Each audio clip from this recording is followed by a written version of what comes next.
ചോദ്യം number 91 Shri P Nandakumar, പൊതുവിദ്യാഭ്യാസ തൊഴിൽ വകുപ്പ് മന്ത്രി. സർ, സംസ്ഥാനത്ത് 1948 മിനിമം വേതന നിയമപ്രകാരമുള്ള പട്ടികയിൽ ഉൾപ്പെടുത്തിയ വിവിധ തൊഴിൽ മേഖലകൾക്കാണ് മിനിമം വേതനം നിശ്ചയിക്കുന്നത്. ഇപ്രകാരം 87 തൊഴിൽ മേഖലകളെ പ്രസ്തുത പട്ടികയിൽ ഉൾപ്പെടുത്തുകയും ആയതിൽ 85 തൊഴിൽ മേഖലകളിൽ മിനിമം വേതനം നിശ്ചയിച്ചിട്ടുള്ളതും കാലാകാലങ്ങൾ പുതുക്കി നിശ്ചയിച്ചിട്ടുള്ളതുമാണ്. തൊഴിലാളികൾക്കുള്ള വേതനം ബാങ്ക് മുഖേന നൽകുന്നതിനും മിനിമം വേതനം ലഭിക്കുന്നുണ്ടെന്ന് ഉറപ്പാക്കുന്നതിനും വേജ് പ്രൊട്ടക്ഷൻ സിസ്റ്റം തൊഴിൽ വകുപ്പ് നടപ്പിലാക്കിയിട്ടുണ്ട്. മിനിമം വേതനം നിശ്ചയിച്ചിട്ടുള്ള എല്ലാ തൊഴിൽ മേഖലകൾ കേന്ദ്രീകരിച്ചും തൊഴിൽ വകുപ്പിലെ ജില്ലാ ലേബർ ഓഫീസർമാരുടെ നേതൃത്വത്തിൽ നിശ്ചിത ഇടവേളകളിൽ സ്ക്വാഡ് പരിശോധനകളും അസിസ്റ്റന്റ് ലേബർ ഓഫീസർമാർ തങ്ങളുടെ അധികാര പരിധിയിൽ പരിശോധന നടത്തുകയും സെൻട്രലൈസ്ഡ് ഇൻസ്പെക്ഷൻ സിസ്റ്റം മുഖാന്തരമുള്ള പരിശോധനകളും നടത്തി വരുന്നുണ്ട്. 2024 ജനുവരി മാസം മുതൽ നാളിതുവരെ മിനിമം വേതനം നൽകുന്നതുമായി ബന്ധപ്പെട്ട് 48,467 പരിശോധനകൾ നടത്തുകയും 2,565 പ്രോസിക്യൂഷൻ നടപടികൾ സ്വീകരിക്കുകയും ചെയ്തിട്ടുണ്ട്. മിനിമം വേതനം ലഭിക്കുന്നതുമായി ബന്ധപ്പെട്ട പരാതികൾ ലഭിക്കുന്നത് മുറയ്ക്കും ആവശ്യമായ നടപടികൾ സ്വീകരിച്ചു വരുന്നുണ്ട്. കൂടാതെ മിനിമം വേതനം നൽകാത്തതുമായി ബന്ധപ്പെട്ട് തൊഴിലുടമകൾക്കെതിരായി തൊഴിലാളികൾക്ക് നേരിട്ടോ ബന്ധപ്പെട്ട ട്രേഡ് യൂണിയൻ മുഖേനയോ നിയമപ്രകാരമുള്ള ക്ലെയിം അധികാരി മുമ്പാകെ ക്ലെയിം പെറ്റീഷൻ ഫയൽ ചെയ്യുന്നതിനുള്ള നിയമത്തിൽ വ്യവസ്ഥ ചെയ്യുന്നുണ്ട്. സർ, ബി, സ്ത്രീപുരുഷ തൊഴിലാളി ഭേദമന്യേ എല്ലാ തൊഴിലാളികൾക്കും തുല്യ ജോലിക്ക് തുല്യവേതനം ഉറപ്പാക്കുന്നതിനായി കേന്ദ്ര സർക്കാർ ഈക്വൽ റെമ്യൂണറേഷൻ ആക്ട് 1976 പാസ്സാക്കിയിട്ടുണ്ട്. കൂടാതെ മിനിമം വേതന വിജ്ഞാപനങ്ങളിലും സ്ത്രീപുരുഷ തൊഴിലാളികൾക്ക് വ്യത്യസ്ത വേതന വ്യവസ്ഥ ചെയ്തിട്ടില്ലാത്തതാണ്. 1948 മിനിമം വേതന നിയമം 1976 ഈക്വൽ റെമ്യൂണറേഷൻ ആക്ട് എന്നീ തൊഴിൽ നിയമങ്ങളുമായി ബന്ധപ്പെട്ട പരാതികളിൽ തൊഴിൽ വകുപ്പ് സമയോചിതമായ ഇടപെടലുകൾ നടത്തി പരാതിക്കാർക്ക് പരിഹാരം കാണുന്നതിനായി ആവശ്യമായ നടപടികൾ സ്വീകരിക്കുന്നുണ്ട്. കൂടാതെ തൊഴിൽ വകുപ്പ് ഉദ്യോഗസ്ഥർ നടത്തുന്ന സ്ഥാപന പരിശോധനകളിൽ കണ്ടെത്തുന്ന നിയമലംഘനങ്ങൾക്ക് എതിരായും അത്തരം ചൂഷണങ്ങൾ ശ്രദ്ധയിൽപ്പെടുന്ന മുറയ്ക്കും ആവശ്യമായ നടപടികൾ സ്വീകരിക്കുന്നുണ്ട്. സർ, സി,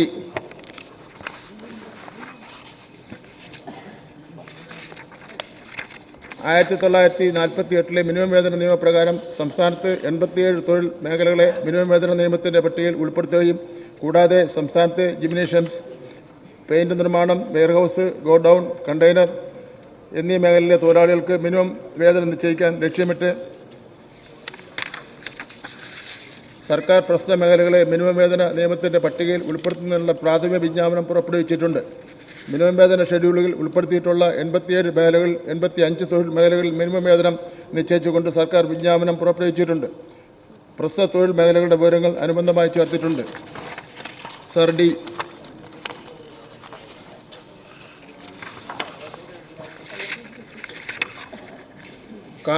കാർഷികേതര നിർമ്മാണ മേഖലകളിൽ മിനിമം വേതനം മറ്റ് സംസ്ഥാനങ്ങളുമായി താരതമ്യം ചെയ്യുമ്പോൾ സംസ്ഥാനത്തെ വേതനം ഉയർന്നതാണെന്ന് വിലയിരുത്തിയിട്ടുണ്ട്. സംസ്ഥാനത്ത് മിനിമം വേതനം നിശ്ചയിച്ചിട്ടുള്ള കാർഷികേതര നിർമ്മാണ മേഖലകളിലെ പ്രതിദിനം വേതനം മറ്റ് സംസ്ഥാനങ്ങളെ അപേക്ഷിച്ച് വളരെ ഉയർന്ന നിരക്കിലാണ്.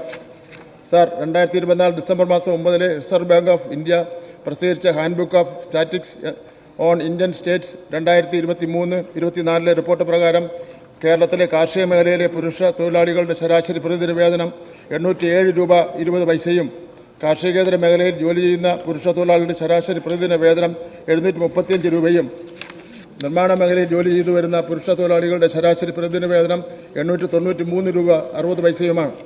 സാർ, പ്രസ്തുത തുക മറ്റു സംസ്ഥാനങ്ങളുടെ തൊഴിലാളികൾക്ക് നൽകി വരുന്ന പ്രതിദിന വേതനത്തേക്കാൾ ഉയർന്ന നിരക്കിലാണ്. പ്രസ്തുത റിപ്പോർട്ടിൻ്റെ അടിസ്ഥാനത്തിൽ കാർഷിക മേഖലയിലെ ദേശീയ ശരാശരി 372 രൂപ 70 പൈസയും കാർഷികേതര മേഖലയിലെ ദേശീയ ശരാശരി 371 രൂപ 40 പൈസയുമാണ്. Minister Shri P Nandakumar. Sir, കേന്ദ്ര സർക്കാരിൻ്റെ തൊഴിലാളി വിരുദ്ധ നയങ്ങളിൽ നിന്നും അതിനെ അനുകൂലിക്കുന്ന കേരളം ഒഴിച്ചുള്ള സംസ്ഥാനങ്ങളുടെ നിലപാടുകളിൽ നിന്ന് വ്യത്യസ്തമായ ഒരു ബദൽ തൊഴിൽ നയം സ്വീകരിക്കുന്ന സംസ്ഥാന സർക്കാരിൻ്റെയും തൊഴിൽ മന്ത്രിയെയും ഞാൻ അഭിനന്ദിക്കുകയാണ്.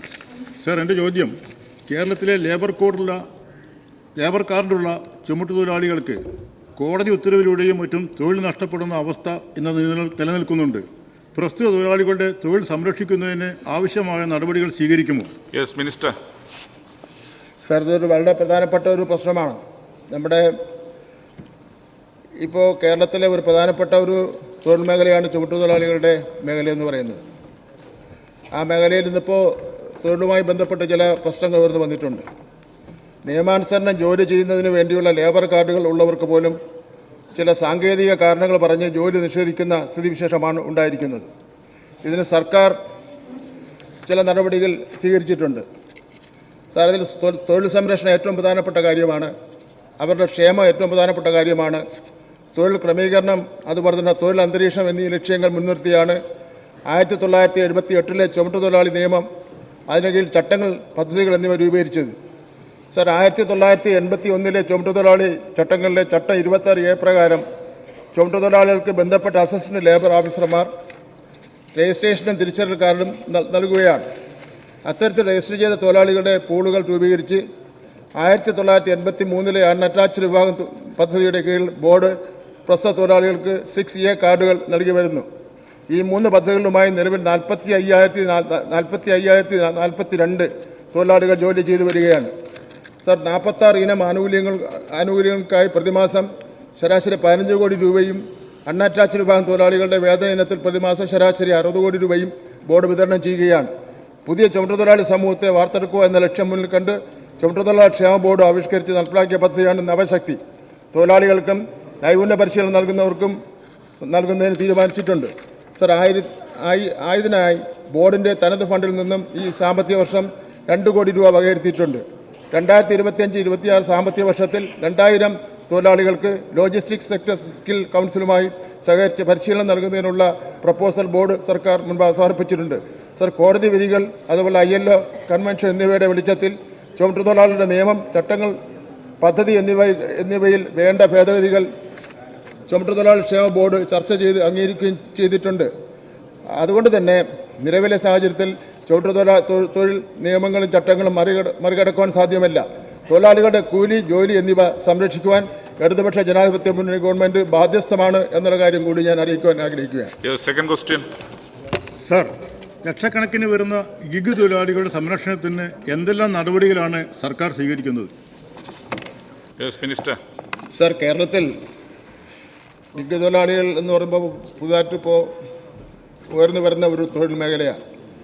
ഏതാണ്ട് 3.5 ലക്ഷത്തോളം വരുന്ന തൊഴിലാളികൾ ഉണ്ടെന്നാണ് കണക്കുകൂട്ടൽ പറഞ്ഞിരിക്കുന്നത്.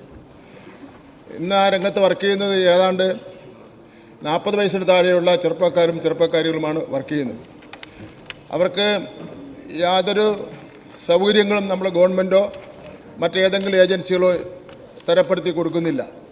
സർ, അവർ ഒരു കോൾ പ്രതീക്ഷിച്ചുകൊണ്ട് ഒരു ബൈക്കുമായി ഈ പ്രതികൂല കാലാവസ്ഥയിൽ പോലും ഏതെങ്കിലും സ്ഥലത്ത് നിന്ന് ആ കോൾ വന്നു കഴിഞ്ഞാൽ ബന്ധപ്പെട്ട ഹോട്ടലിൽ പോയി സാധനം എടുത്ത് ആവശ്യപ്പെടുന്ന ആൾക്കാരുടെ വീട്ടിൽ കൊണ്ടെത്തിക്കുക എന്ന ജോലിയാണ് ചെയ്തുകൊണ്ടിരിക്കുന്നത്. നമ്മൾ യഥാർത്ഥത്തിൽ നമ്മുടെ കേരളത്തെ സംബന്ധിച്ചിടത്തോളം ഒരു മഹത്തായ സംസ്കാരമുണ്ട്. ഏത് വിഭാഗം തൊഴിലാളികളായിരുന്നാലും അവരുടെ ബുദ്ധിമുട്ടുകൾ, അതല്ല ഏത് വിഭാഗത്തിൽപ്പെട്ട ആൾക്കാരായിരുന്നാലും അവരുടെ ബുദ്ധിമുട്ടുകൾക്ക് പരിഹാരം കാണുന്നതിന് വേണ്ട നടപടി സ്വീകരിക്കുന്ന ഒരു നയമാണ് കേരളത്തിലെ ഇടതുപക്ഷ ജനാധിപത്യ മുന്നണി ഗവൺമെൻറ് സ്വീകരിച്ചു വരുന്നത്. സർ, അന്യസംസ്ഥാന തൊഴിലാളികൾ നമ്മൾ അതിഥി തൊഴിലാളികളാക്കി മാറ്റി അവർക്ക് എല്ലാ സൗകര്യങ്ങളും ചെയ്തു കൊടുക്കും.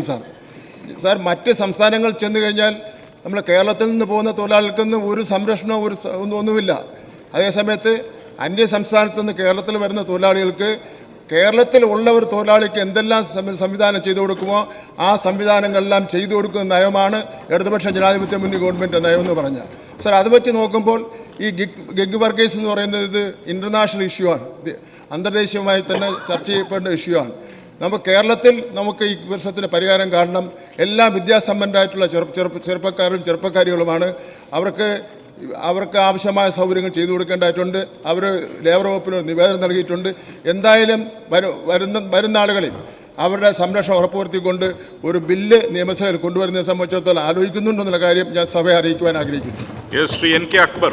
സാർ, പ്ലാന്റേഷൻ മേഖലയിൽ ഇൻഡസ്ട്രിയൽ റിലേഷൻസ് കമ്മിറ്റി നിശ്ചയിച്ചത് പ്രകാരമുള്ള വേതനം എല്ലാ തൊഴിലാളികൾക്കും ലഭിക്കുന്നുണ്ടെന്ന് ഉറപ്പുവരുത്തുന്നുണ്ടോ? വിശദമാക്കാമോ? Yes minister. സർ, പ്ലാന്റേഷൻ മേഖല ഇപ്പോൾ വളരെ സജീവമായി പ്രവർത്തിക്കുകയാണ്. ഇപ്പോൾ പ്ലാന്റേഷൻ ഡിപ്പാർട്ട്മെൻറ്റ് തന്നെ പ്രത്യേകം രൂപീകരിച്ചിട്ടുണ്ട്. വ്യവസായ വകുപ്പിന് കീഴിൽ വ്യവസായ മന്ത്രി മുൻകൈ എടുത്തുകൊണ്ട് ആ രംഗത്ത് ഉണ്ടായിരുന്ന ചില പോരായ്മകൾ പരിഹാരം കാണുന്നതിന് വേണ്ടിയുള്ള പ്രശ്നങ്ങളുമായി മുന്നോട്ട് പോവുകയാണ്. ജസ്റ്റിസ് കൃഷ്ണൻ നായർ കമ്മീഷൻ റിപ്പോർട്ടിൻ്റെ അടിസ്ഥാനത്തിലാണ് പ്ലാന്റേഷൻ മേഖലയിലെ പ്രശ്നങ്ങൾക്ക് പരിഹാരം കണ്ടുകൊണ്ടിരിക്കുന്നത്. ഇപ്പോൾ തന്നെ ശമ്പളം അവർക്ക് 41 രൂപയുടെ വർധന വരുത്തി. അതെല്ലാം ചരിത്രത്തിൽ ആദ്യമായിട്ടാണ് ഇത്രയധികം വർധന വരുത്തിയിട്ടുള്ളത്. തൊഴിലാളികളെല്ലാം നല്ല സന്തോഷത്തിലാണ് സാർ. എന്ന് മാത്രമല്ല, ഇപ്പോൾ അടച്ചിട്ടിരിക്കുന്ന തോട്ടങ്ങളുണ്ട്, അതുപോലെ പ്രവർത്തിക്കുന്ന തോട്ടങ്ങളുണ്ട്. അടച്ചിട്ടിരിക്കുന്ന തോട്ടങ്ങളിലെ തൊഴിലാളികളെ സംബന്ധിച്ചിടത്തോളം അവരുടെ ജീവിതം വളരെ ദുരിതമാണ്. അപ്പോൾ ബഹുമാനപ്പെട്ട മുഖ്യമന്ത്രി തന്നെ മുൻകൈ എടുത്തുകൊണ്ട് യോഗം ചേർന്ന് അടച്ചിട്ടിരിക്കുന്ന തോട്ടം തൊഴിലാളികൾക്ക് ബന്ധപ്പെട്ടവരുമായി ചർച്ച ചെയ്ത് അവരുടെ താമസ സൗകര്യം മെച്ചപ്പെടുത്തുന്നതിന് വേണ്ടി തീരുമാനിച്ചിട്ടുണ്ട്. ഇന്ന് പ്ലാന്റേഷൻ പ്രവർത്തനം നടത്തുന്ന തോട്ടങ്ങളിലെ തൊഴിലാളികൾക്ക് വ്യവസായ വകുപ്പ് തന്നെ മുൻകൈ എടുത്തുകൊണ്ട് അവർക്ക് താമസിക്കുന്നതിന് വേണ്ടിയുള്ള വീട് വെച്ചു കൊടുക്കുന്നതിന് വേണ്ട കാര്യം തീരുമാനിച്ചിട്ടുണ്ട്. അങ്ങനെ ആ രംഗത്തെ പാവപ്പെട്ട തൊഴിലാളികളുടെ പ്രശ്നങ്ങൾക്ക് പരിഹാരം കാണുന്നതിന് വേണ്ടിയുള്ള എല്ലാ നടപടികളും ഗവൺമെൻറ് സ്വീകരിച്ചു വരികയാണ്. ശ്രീമതി ശാന്തകുമാരി കെ. സർ, തൊഴിലാളി വർഗ പോരാട്ടങ്ങളുടെ ചരിത്രമുറങ്ങുന്ന ഈ കേരളത്തിൽ മാന്യമായ ജോലിക്കും കൂലിക്കും വേണ്ടിയിട്ടുള്ള പോരാട്ടങ്ങൾ നിരവധി ഉണ്ടായിട്ടുണ്ട്. തൊഴിലാളികൾക്ക് ഉയർന്ന വേതനം, മിനിമം വേജസ് നൽകുന്ന സംസ്ഥാനമായി അഭിമാനത്തോടെ ഇന്ന് കേരളം മുന്നിൽ നിൽക്കുകയാണ്. എന്നാൽ ഈസ് ഓഫ് ഡൂയിങ് ബിസിനസിന്റെ ഭാഗമായി കേന്ദ്ര സർക്കാർ നടപ്പിലാക്കാൻ ഉദ്ദേശിക്കുന്ന ഡീറെഗുലേഷൻ പോളിസി പ്രകാരം തൊഴിലാളികളുടെ ശമ്പളത്തെക്കുറിച്ച് പറയുന്നില്ല, മറിച്ച് പ്രവൃത്തി സമയം, ഓവർ ടൈം വർദ്ധിപ്പിക്കുക, ഇത്തരം കാര്യങ്ങളൊക്കെയാണ് അവർ മുന്നോട്ട് വെക്കുന്നത്. ഇതിനെ സംബന്ധിച്ച് നമ്മുടെ സംസ്ഥാന സർക്കാരിന്റെ അഭിപ്രായം വ്യക്തമാക്കാം. ബഹുമാനപ്പെട്ട മിനിസ്റ്റർ. സർ, കേന്ദ്ര ഗവൺമെൻറ് കൊണ്ടുവന്നിട്ടുള്ള അല്ലെങ്കിൽ കൊണ്ടുവരാൻ ഉദ്ദേശിക്കുന്ന തൊഴിൽ നിയമങ്ങളോട് കേരള ഗവൺമെൻറ് യോജിക്കുന്നില്ല. കാരണം കേരളത്തിലെ തൊഴിലാളികളുടെ അവകാശങ്ങൾ സംരക്ഷിച്ചുകൊണ്ട് മാത്രമേ ആ നിയമം കേരളത്തെ നടപ്പിലാക്കുന്നതിന് വേണ്ടി കഴിയുകയുള്ളൂ. കേന്ദ്ര ഗവൺമെൻറ് അവതരിപ്പിച്ചിട്ടുള്ള ബഡ്ജറ്റ് സാർ പരിശോധിച്ച് നോക്കിയാൽ തൊഴിലാളി എന്നൊരു വാക്കുപോലും ഒരു സ്ഥലത്തുമില്ലാത്ത ഒരു സ്ഥിതിവിശേഷമാണ് ഉള്ളത്. എന്ന് മാത്രമല്ല, ട്രേഡ് യൂണിയൻ രജിസ്ട്രേഷനെ സംബന്ധിച്ചിടത്തോളം എല്ലാം നമ്മുടെ കേരളം പോലുള്ള സംസ്ഥാനങ്ങളിൽ വളരെ ഉദാരമായിട്ടുള്ള സമീപനമാണ് സ്വീകരിക്കുന്നത്. നിയമങ്ങൾക്കെല്ലാം വളരെ നമുക്ക് കടന്നു ചെല്ലാൻ കഴിയുന്ന രൂപത്തിലാണ്. കേന്ദ്ര ഗവൺമെൻറ് പുതിയ നിയമം അനുസരിച്ചാണെങ്കിൽ തൊഴിലാളി സംഘടനകൾ രജിസ്റ്റർ ചെയ്യുന്നതിന് പോലും ചില നിയന്ത്രണങ്ങൾ ഏർപ്പെടുത്തിയിട്ടുണ്ട്.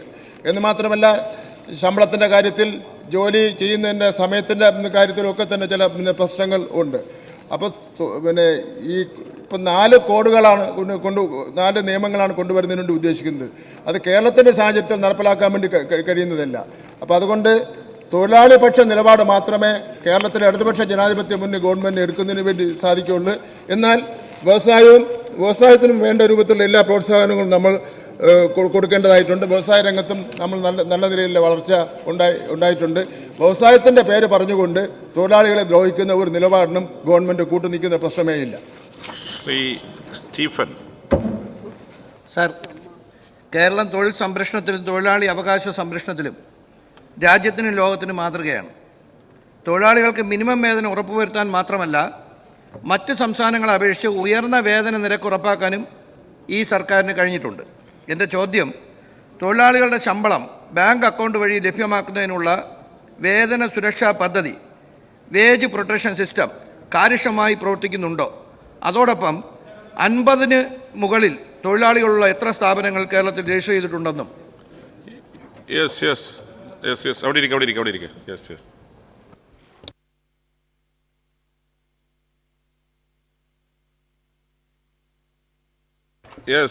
ശ്രീ പി രാജീവ്, അദ്ദേഹത്തെ ഒന്ന് മാറ്റി, നിങ്ങൾ ആരെങ്കിലും ഒന്ന് എടുത്താൽ മതി.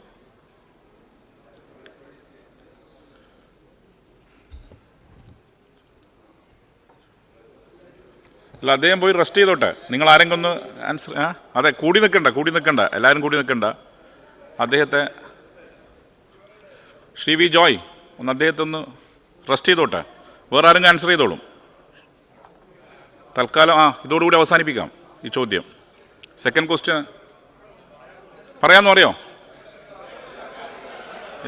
അടുത്തതും അദ്ദേഹത്തിൻ്റെതാണ്. യെസ് യെസ് ചോദ്യം നമ്പർ ബഹുമാനപ്പെട്ട മിനിസ്റ്റർ തൽക്കാലം ഒരു ഇതൊക്കെ ഉണ്ട്. യെസ് സ്റ്റീഫൻ യെസ് അവിടെ ഇരിക്കും. അദ്ദേഹം തന്നെ റിപ്ലൈ എന്ന് പറയുന്നുണ്ട്. അദ്ദേഹത്തിൻ്റെ കോൺഫിഡൻസ് പോകണ്ട. യെസ്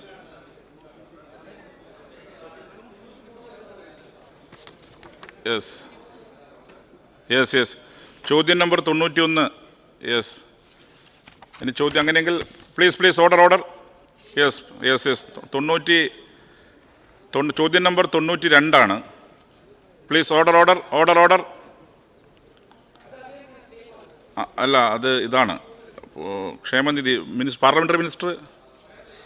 യെസ് ചോദ്യം നമ്പർ 92 പ്രൊഫസർ ആബിദ് ഹുസൈൻ തങ്ങൾ, ബഹുമാനപ്പെട്ട പൊതുവിദ്യാഭ്യാസ തൊഴിൽ വകുപ്പ് മന്ത്രി പാർലമെൻ്ററി മിനിസ്റ്റർ. സർ,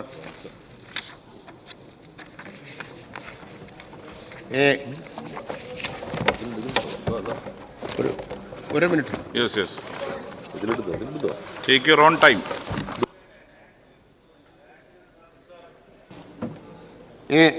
സംസ്ഥാനത്ത് 1948 മിനിമം വേതന നിയമപ്രകാരമുള്ള പട്ടികയിൽ ഉൾപ്പെടുത്തിയ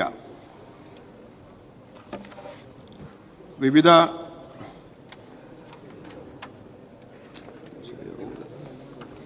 ക്ഷേമനിധി പെൻഷനുകളും ബോർഡുകളുമാണ്. സംസ്ഥാനത്തെ വിവിധ വകുപ്പുകളിലായി ആകെ 33 ക്ഷേമനിധികൾ പ്രവർത്തിക്കുന്നുണ്ട്. ഇതിൽ തൊഴിൽ വകുപ്പിന് കീഴിൽ 16 ക്ഷേമനിധി ബോർഡുകളാണ് പ്രവർത്തിച്ചു വരുന്നത്. അതിൽ പൂർണ്ണമായും തനത് ഫണ്ട് ഉപയോഗിച്ച് പ്രവർത്തിക്കുന്ന ബോർഡുകളും സർക്കാർ ധനസഹായത്തോടെ പ്രവർത്തിക്കുന്ന ബോർഡുകളുമുണ്ട്. തനത് ഫണ്ട് ഉപയോഗിച്ച് പെൻഷൻ വിതരണം ചെയ്യുന്ന ബോർഡുകളായ കേരള അബ്കാരി തൊഴിലാളി ക്ഷേമനിധി ബോർഡ്, കേരള കള്ളു വ്യവസായ തൊഴിലാളി ക്ഷേമനിധി ബോർഡ്, കേരള മോട്ടോർ തൊഴിലാളി ക്ഷേമനിധി ബോർഡ്, കേരള പീഡിക തൊഴിലാളി ക്ഷേമനിധി ബോർഡ്, കേരള ചുമട്ടുതൊഴിലാളി ക്ഷേമനിധി ബോർഡ്, സ്കാറ്റേഡ് ഒഴികെ നാളിതുവരെയുള്ള പെൻഷൻ സമയബന്ധിതമായി വിതരണം ചെയ്തിട്ടുണ്ട്. സർക്കാർ ഗ്രാന്റ് ഉപയോഗിച്ച് പെൻഷൻ വിതരണം ചെയ്യുന്ന ബോർഡുകളുടെയും മറ്റ് വിവിധ വകുപ്പുകളുടെയും കീഴിൽ പ്രവർത്തിക്കുന്ന 17 ക്ഷേമനിധി ബോർഡുകളുടെ പെൻഷനും മറ്റ് ആനുകൂല്യങ്ങളുടെയും കുടിശ്ശിക സംബന്ധിച്ച വിവരം അനുബന്ധം 1 ചേർത്തിട്ടുണ്ട്.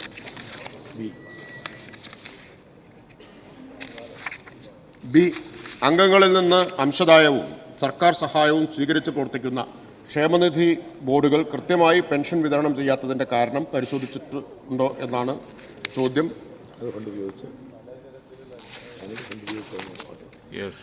തനത് ഫണ്ട് ഉപയോഗിച്ച് പെൻഷൻ നൽകി വരുന്ന കേരള അബ്കാരി തൊഴിലാളി ക്ഷേമനിധി ബോർഡ്, കള്ളു വ്യവസായ തൊഴിലാളി ക്ഷേമനിധി ബോർഡ്, മോട്ടോർ തൊഴിലാളി ക്ഷേമനിധി ബോർഡ്, പീഡിക തൊഴിലാളി ക്ഷേമനിധി ബോർഡ് എന്നീ ബോർഡുകളിൽ പെൻഷൻ സമയബന്ധിതമായി വിതരണം ചെയ്തിട്ടുണ്ട്. തൊഴിലുടമ നൽകി വരുന്ന അംശദായത്തിൽ നിന്നും സ്ഥിര നിക്ഷേപങ്ങളിൽ മേൽ ലഭിക്കുന്ന പലിശയിൽ നിന്നുമാണ് ക്ഷേമനിധി ബോർഡുകൾ വരുമാനം കണ്ടെത്തുന്നതും ഗുണഭോക്താക്കളുടെ പെൻഷനും മറ്റ് ആനുകൂല്യങ്ങളും നൽകി വരുന്നതും. ക്ഷേമനിധി ബോർഡുകളിൽ രജിസ്റ്റർ ചെയ്യുന്ന അസംഘടിത പരമ്പരാഗത മേഖലയിൽ ഏർപ്പെട്ടിരിക്കുന്ന അംഗങ്ങളുടെ എണ്ണത്തിൽ വന്ന ഇടിവും പെൻഷൻകാരുടെ വർധനവും പരമ്പരാഗത തൊഴിൽ മേഖലകളായ കൈത്തറി, കള്ള്, ചെത്ത്, ഈറ്റ, കശുവണ്ടി, ബീഡി പോലുള്ള വ്യവസായങ്ങൾ നേരിടുന്ന പ്രതിസന്ധിയും ബോർഡുകളുടെ വരുമാന മാർഗം കുറയുന്നതിന് കാരണമായി. താൽക്കാലിക പ്രതിസന്ധി മറികടക്കുന്നതിനായി സാമ്പത്തിക പ്രതിസന്ധി നേരിടുന്ന ബോർഡുകളായ കേരള ആഭരണ തൊഴിലാളി ക്ഷേമനിധി ബോർഡ്, കേരള കൈത്തറി തൊഴിലാളി ക്ഷേമനിധി ബോർഡ്, കേരള ചെറുകിട തോട്ടം തൊഴിലാളി ക്ഷേമനിധി ബോർഡ്, കേരള കശുവണ്ടി തൊഴിലാളി ക്ഷേമനിധി ബോർഡ്, കേരള ഈറ്റ കാട്ടുവള്ളി തഴ തൊഴിലാളി ക്ഷേമനിധി ബോർഡ്, കേരള അസംഘടിത തൊഴിലാളി ക്ഷേമനിധി ബോർഡ്, കേരള ബീഡി ചുരുട്ട് തൊഴിലാളി ക്ഷേമനിധി ബോർഡ്, കേരള ചുമട്ടുതൊഴിലാളി ക്ഷേമനിധി ബോർഡ് സ്കാറ്റേഡ്, കേരള തയ്യൽ തൊഴിലാളി ക്ഷേമനിധി ബോർഡ് എന്നിവിടങ്ങളിലെ പെൻഷൻ സോഷ്യൽ സെക്യൂരിറ്റി ലിമിറ്റഡ് മുഖേന സോഷ്യൽ സെക്യൂരിറ്റി ലിമിറ്റഡ് കമ്പനി മുഖേന സർക്കാർ ഏറ്റെടുത്ത് വിതരണം ചെയ്യുന്നു. ഈ ബോർഡുകളിൽ 2025 ഓഗസ്റ്റ് മാസത്തെ പെൻഷൻ കുടിശ്ശികയാണ്. കേരള ലേബർ വെൽഫെയർ ഫണ്ട് ബോർഡിലെ വരിക്കാരായ തൊഴിലാളികൾക്ക് പെൻഷൻ പദ്ധതി ആവിഷ്കരിച്ചിട്ടില്ല. ബോർഡിന്റെ വെബ്സൈറ്റ് മുഖേന ലഭിക്കുന്ന അപേക്ഷകളിൽ അപാകതയില്ലാത്തവർക്ക് എത്രയും വേഗം തന്നെ ആനുകൂല്യങ്ങൾ നൽകി വരുന്നുണ്ട്. പൂർണ്ണമായും തനത് ഫണ്ടിൽ പ്രവർത്തിക്കുന്ന കേരള കെട്ടിട നിർമ്മാണ തൊഴിലാളി ക്ഷേമനിധി ബോർഡിന്റെ പ്രധാന വരുമാനം തൊഴിലാളികളുടെ അംശദായത്തിലൂടെയും ബിൽഡിംഗ് സെസ് പിരിവിലൂടെയുമാണ് ലഭിക്കുന്നത്.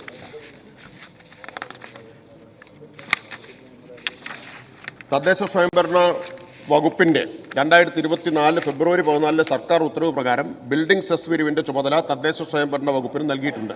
ഇപ്പോൾ തദ്ദേശ സ്വയംഭരണ സ്ഥാപനങ്ങൾ മുഖേനയാണ് കെട്ടിട നിർമ്മാണ തൊഴിലാളി സെസ് ശേഖരിച്ചുകൊണ്ടിരിക്കുന്നത്.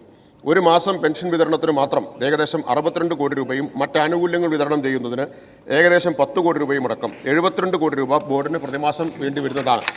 അതിനാൽ സെസ് പിരിവിലൂടെ ബോർഡിന്റെ വരുമാനത്തിൽ കാലക്രമേണ വർധനവുണ്ടാകുന്നതും അതുകൊണ്ട് തന്നെ പെൻഷൻ അടക്കമുള്ള ആനുകൂല്യങ്ങൾ സമയബന്ധിതമായി വിതരണം ചെയ്യാൻ സാധിക്കുന്നതുമാണ്.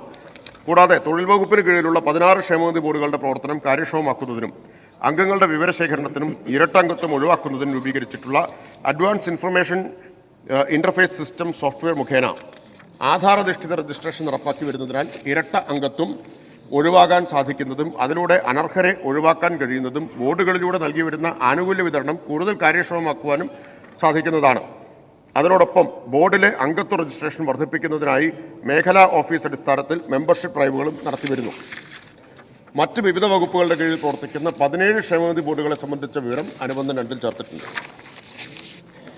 പ്രൊഫസർ ആബിദ് ഹുസൈൻ തങ്ങൾ.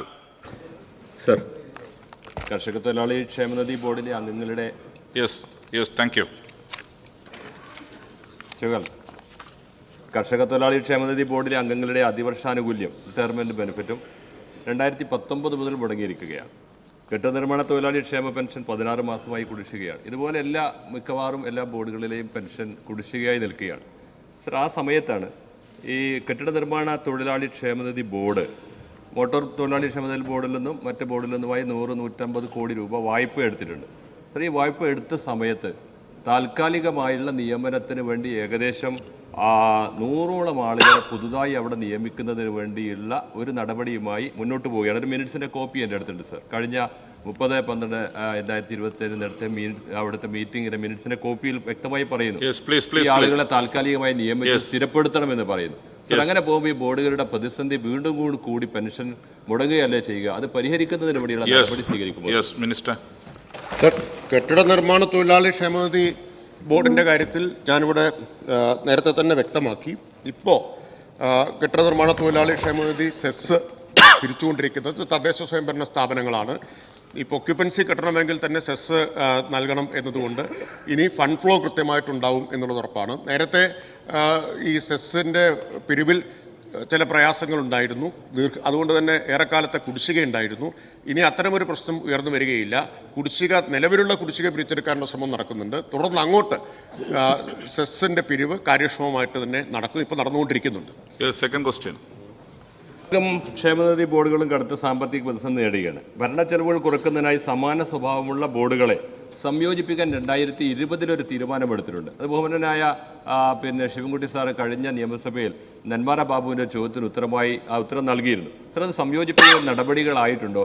അതുമായി ഈ ചെലവുകൾ കുറയ്ക്കുന്നതിനാവശ്യമായി അംഗത്വം എടുത്തിട്ട ആളുകളെ അനാവശ്യമായി അനർഹരായ അംഗത്വം എടുത്തുള്ള ആളുകൾ ഒഴിവാക്കുന്നതിനും വരെ ചെലവുകൾ കുറയ്ക്കുന്നതിനും ആവശ്യമായ നടപടികൾ സ്വീകരിക്കാൻ കഴിയുമോ? ബഹുമാനപ്പെട്ട മിനിസ്റ്റർ. സർ, ഇക്കാര്യം ബഹുമാനപ്പെട്ട അംഗത്തെ നേരിട്ട് അറിയിക്കാവുന്നതാണ്. Shri U A Latheef. 1978 പാസാക്കിയ ചുമട്ട് തൊഴിലാളി നിയമത്തിന് ഇതുവരെ കാലത്തിൻ്റെ മാറ്റത്തിനനുസരിച്ച് ഭേദഗതി കൊണ്ടുവന്നിട്ടില്ല. വർത്തമാനകാല സാഹചര്യത്തിനനുസൃതമായി ചുമട്ട് തൊഴിലാളി നിയമത്തിന് ഭേദഗതി കൊണ്ടുവരുവാൻ സർക്കാർ തയ്യാറാവുമോ? ബഹുമാനപ്പെട്ട മിനിസ്റ്റർ. അക്കാര്യം പരിശോധിച്ച ശേഷം മാത്രമേ അറിയിക്കാൻ കഴിയൂ. ശ്രീ പി അബ്ദുൽ ഹമീദ്. സർ, ഈ വിവിധ ക്ഷേമ ബോർഡുകളിൽ നിന്നും പെൻഷൻ പറ്റിയവർ എല്ലാ വർഷവും ലൈഫ് സർട്ടിഫിക്കറ്റ് നൽകി വരുന്നുണ്ട്. എന്നാൽ അതോടൊപ്പം മസ്റ്ററിംഗ് കൂടി നടത്തണമെന്നാണ് നിർദ്ദേശം. കൂടാതെ എല്ലാ ക്ഷേമ ബോർഡിലെയും അംഗങ്ങൾ അവരുടെ മുഴുവൻ വിവരങ്ങളും പുതിയ സോഫ്റ്റ്വെയറിൽ ചേർക്കാനും വീണ്ടും നൽകണം. ചുരുക്കത്തിൽ തൊഴിലാളികളും പെൻഷൻകാരും അക്ഷയ കേന്ദ്രങ്ങൾ കയറി ഇറങ്ങുകയാണ്. ലൈഫ് സർട്ടിഫിക്കറ്റ് നൽകുന്നവരെ മസ്റ്ററിൽ നിന്ന് ഒഴിവാക്കാനും രജിസ്ട്രേഷൻ സമയത്ത് കൃത്യമായ വിവരങ്ങൾ നൽകിയ തൊഴിലാളികളെ ബുദ്ധിമുട്ടിക്കുന്നത് ഒഴിവാക്കാനും നടപടികൾ സ്വീകരിക്കുമോ എന്നുള്ളതാണ്. ബഹുമാനപ്പെട്ട മിനിസ്റ്റർ. സർ, സാധാരണഗതിയിൽ ഇത് അർഹരായിട്ടുള്ള ആളുകൾക്ക് കിട്ടുന്നു ഉറപ്പാക്കാനുള്ള നടപടിക്രമമാണ് മസ്റ്ററിംഗ്. അദ്ദേഹം ഉന്നയിച്ച ചോദ്യം പ്രത്യേകമായിട്ട് പരിശോധിച്ച ശേഷം കൂടുതൽ വ്യക്തമായിട്ട് അദ്ദേഹത്തെ അറിയിക്കാം. ശ്രീ എൻ ഷംസുദ്ദീൻ. സർ, ഈ ക്ഷേമനിധി പെൻഷനുകളുള്ളവർക്ക് മറ്റ് സാമൂഹ്യ ക്ഷേമ പെൻഷൻ കൊടുക്കുന്നില്ല എന്നുള്ളതൊരു വലിയ വിവേചനമാണ്. കാരണം ഇത് പണം അടച്ചിട്ടാണ് അവർക്ക് ഒരു പ്രായപരിധിക്ക് ശേഷം തിരിച്ചു കിട്ടുന്നത്. ഇത് പലതവണ സർക്കാരിൻ്റെ ശ്രദ്ധയിൽപ്പെടുത്തിയാണ്. ഒരിക്കൽ കൂടി സർ അത് ആവർത്തിക്കുകയാണ്. ഇവിടെ ഇപ്പോൾ നമ്മുടെ ക്ഷേമനിധി ബോർഡുകളിൽ രജിസ്റ്റർ ചെയ്യുന്നവരുടെ എണ്ണം ഓരോ വർഷവും കുറഞ്ഞു വരികയാണ്. ഇപ്പോൾ സാർ, കർഷക തൊഴിലാളി ക്ഷേമനിധി ബോർഡിൽ 2022 14,762 പേരും 2023 26,000 ഒക്കെ രജിസ്റ്റർ ചെയ്തിരുന്നെങ്കിൽ അത് 2024 9,077 പേരാണ്. എന്നാൽ അതോടൊപ്പം തന്നെ ഇവരുടെ എണ്ണം കുറയുകയും കുടിശ്ശിക കൂടുകയുമാണ്. ഇവിടെ കർഷക തൊഴിലാളി ക്ഷേമനിധി ബോർഡിൽ 450 കോടി രൂപ കൊടുത്തു തീർക്കാണ്ട്. സർക്കാർ ഈ ഇനത്തിൽ അനുവദിച്ചത് കേവലം 30 കോടി മാത്രമാണ്. ഇങ്ങനെ എല്ലാത്തിനെയും കണക്കുണ്ട്, ഞാൻ അതിലേക്ക് പോകുന്നില്ല. അപ്പോൾ ഈ ഒരു പ്രതിസന്ധി പരിഹരിക്കാൻ എന്തെങ്കിലും പ്രത്യേകമായ ഡ്രൈവ് സർക്കാർ നടത്തുമോ? മറ്റ് സാമൂഹ്യക്ഷേമ പെൻഷനുകൾ ഇത്തരക്കാർക്ക് തടസ്സമില്ലാതെ വാങ്ങാവുന്ന ഒരു ഭേദഗതിയെക്കുറിച്ച് സർക്കാർ മിനിസ്റ്റർ. സർ, സാധാരണഗതിയിൽ ഒരേ സമയം ഒരു പെൻഷൻ എന്നുള്ളതാണ് അംഗീകരിക്കപ്പെട്ടിട്ടുള്ളൊരു തത്വം, പൊതുവിൽ അംഗീകരിക്കപ്പെട്ടുള്ളൊരു തത്വം അതാണ്. ആ തത്വത്തിൻ്റെ അടിസ്ഥാനത്തിലാണ് ഇപ്പോൾ നിലവിൽ പെൻഷൻ നൽകിക്കൊണ്ടിരിക്കുന്നത്. ഇപ്പോൾ കർഷക തൊഴിലാളി ക്ഷേമനിധിയിൽ രജിസ്റ്റർ ചെയ്യുന്നവരുടെ എണ്ണം കുറയുന്നു എന്ന് പറഞ്ഞാൽ കർഷക തൊഴിലാളികളുടെ എണ്ണത്തിൽ ആനുപാതികമായിട്ടുണ്ടാകുന്ന കുറവ് ക്ഷേമനിധിയിൽ രജിസ്റ്റർ ചെയ്യുന്നവരുടെ എണ്ണത്തിലും ഉണ്ടാകാനിടയുണ്ട്. ശ്രീ MS അരുൺകുമാർ. സർ, കേരള കെട്ടിട നിർമ്മാണ തൊഴിലാളി വർക്കേഴ്സ് വെൽഫെയർ ബോർഡിലെ കുടിശ്ശിക പെൻഷനും മറ്റാനുകൂല്യങ്ങളും കൊടുത്തു തീർക്കാനുള്ള നടപടി സ്വീകരിക്കുമോ? ഒപ്പം ക്ഷേമനിധി ബോർഡുകളുടെ ദ്വയാംഗത്വം ഒഴിവാക്കുന്നതിനുള്ള നടപടി സ്വീകരിക്കുമെന്നുള്ളതാണ് ചോദ്യം. Yes minister. സർ, കെട്ടിട നിർമ്മാണ തൊഴിലാളി സെസ്സിൻ്റെ കാര്യം ഞാൻ നേരത്തെ തന്നെ പറഞ്ഞു. ഇപ്പോൾ തൊഴിൽ വകുപ്പിലെ വർദ്ധിച്ച ജോലിഭാരം മൂലമാണ് വലിയ തോതിൽ ഈ പിരിവ് അത് ബാധിക്കുകയും കുടിശ്ശിക വരികയൊക്കെ ചെയ്ത സാഹചര്യത്തിലാണ് 2024 ഫെബ്രുവരി 14 തദ്ദേശ സ്വയംഭരണ വകുപ്പിനെ ചുമതലപ്പെടുത്തി ഈ തീരുമാനം സർക്കാർ എടുത്തിട്ടുള്ളത്. അത് കെട്ടിട നിർമ്മാണ തൊഴിലാളി സെസ് പിരിവ് കാര്യക്ഷമമാക്കുന്നതിന് വേണ്ടിയിട്ടാണ് അത്തരമൊരു തീരുമാനം എടുത്തിട്ടുള്ളത്. ഞാൻ നേരത്തെ പറഞ്ഞ പോലെ ഒക്യുപ്പൻസി കിട്ടണമെങ്കിൽ ഈ ക്ഷേമനിധി സെസ് അടയ്ക്കണം എന്നതാണ് വ്യവസ്ഥ. കെട്ടിട നിർമ്മാണ തൊഴിലാളി സെസ് എന്നത് കേന്ദ്ര നിയമമാണ്, പാർലമെൻറ്റ് പാസ്സാക്കിയിട്ടുള്ള നിയമമാണ്. പക്ഷേ തദ്ദേശ സ്വയംഭരണ വകുപ്പിൻ്റെ ഏകീകൃത സോഫ്റ്റ്വെയർ ആയിട്ടുള്ള സ്മാർട്ടിൽ സെസ് പിരിക്കുന്നതിനാവശ്യമായിട്ടുള്ള മൊഡ്യൂൾ വികസിപ്പിക്കുകയും ചെയ്തിട്ടുണ്ട്. അപ്പോൾ ഓൺലൈനായി തന്നെ ഇപ്പോൾ ഈ സെസ് പിരിച്ചെടുക്കാം എന്ന നിലയാണുള്ളത്. ഇപ്പോൾ 2024 ആഗസ്റ്റ് 11 മുതൽ തദ്ദേശ സ്വയംഭരണ സ്ഥാപനങ്ങൾ മുഖേനയാണ് സെസ് പിരിച്ചുകൊണ്ടിരിക്കുന്നത്. ഇത് ആരംഭിച്ചതിന് ശേഷം മുൻപ് പ്രതിമാസം ഏകദേശം 30 കോടി രൂപയായിരുന്നു സെസ് കളക്ഷനെങ്കിൽ ഇപ്പോൾ അത് 50 കോടി രൂപയായിട്ട് വർദ്ധിച്ചിട്ടുണ്ട്. ഇപ്പോൾ ഏതാണ്ട് ഇരട്ടിയായിട്ട് വലിയ വർധനവ് ഈ സ്മാർട്ട് സോഫ്റ്റ്വെയർ വഴി തദ്ദേശ സ്ഥാപനങ്ങൾ മുഖേന സെസ് പിരിക്കാൻ തുടങ്ങിയതോടുകൂടി ഉണ്ടായിട്ടുണ്ട്. ഇനിയും വർധനവ് ഉണ്ടാവുമെന്നാണ് പ്രതീക്ഷിക്കുന്നത്. അതുകൊണ്ടാണ് ഞാൻ നേരത്തെ തന്നെ പറഞ്ഞത് ഫണ്ട് ഫ്ലോ ഇനി നമുക്ക് ഉറപ്പാക്കാനാവും എന്നുള്ളത്. Yes, Shri CR Mahesh. Sir, കേരളത്തിൽ നിന്ന് ഏറ്റവും കൂടുതൽ തൊഴിൽ ചെയ്യുന്നത് 2 വിഭാഗങ്ങളാണ്. ഒന്ന് ബംഗാളികളായ ആണുങ്ങളും 2 മലയാളികളായ പെണ്ണുങ്ങളും. സർ, സ്റ്റേഷനറി, ടെക്സ്റ്റൈൽസുകൾ, ബേക്കറി, പെട്രോൾ പമ്പുകൾ തുടങ്ങിയവരൊക്കെ ലക്ഷക്കണക്കിന് സഹോദരിമാരാണ് ജോലി ചെയ്യുന്നത്. ഇവർ രാവിലെ 7 മണി മുതൽ രാത്രി 9 മണി വരെയാണ് ജോലി. ഇവരുടെ ജോലി ഭാരം ലഘൂകരിക്കുന്നതിനും ഇവരുടെ വേതനം വർദ്ധിപ്പിക്കുന്നതിനും നടപടി സ്വീകരിക്കും. Yes minister. സർ, ഇക്കാര്യങ്ങളെല്ലാം ബഹുമാനപ്പെട്ട തൊഴിൽ വകുപ്പ് മന്ത്രിയുടെ ശ്രദ്ധയിൽ കൊണ്ടുവരാം. അക്കാര്യം പരിശോധിച്ച ശേഷം അങ്ങേ അറിയിക്കാം. Lindo Joseph. വയനാട് ചൂരൽമല ദുരന്തത്തിൽ ക്ഷേമനിധി ബോർഡുകൾ വഴി വിതരണം ചെയ്തിട്ടുള്ള ആകെ തുകയുടെ വിശദാംശങ്ങൾ വ്യക്തമാക്കാം. സർ,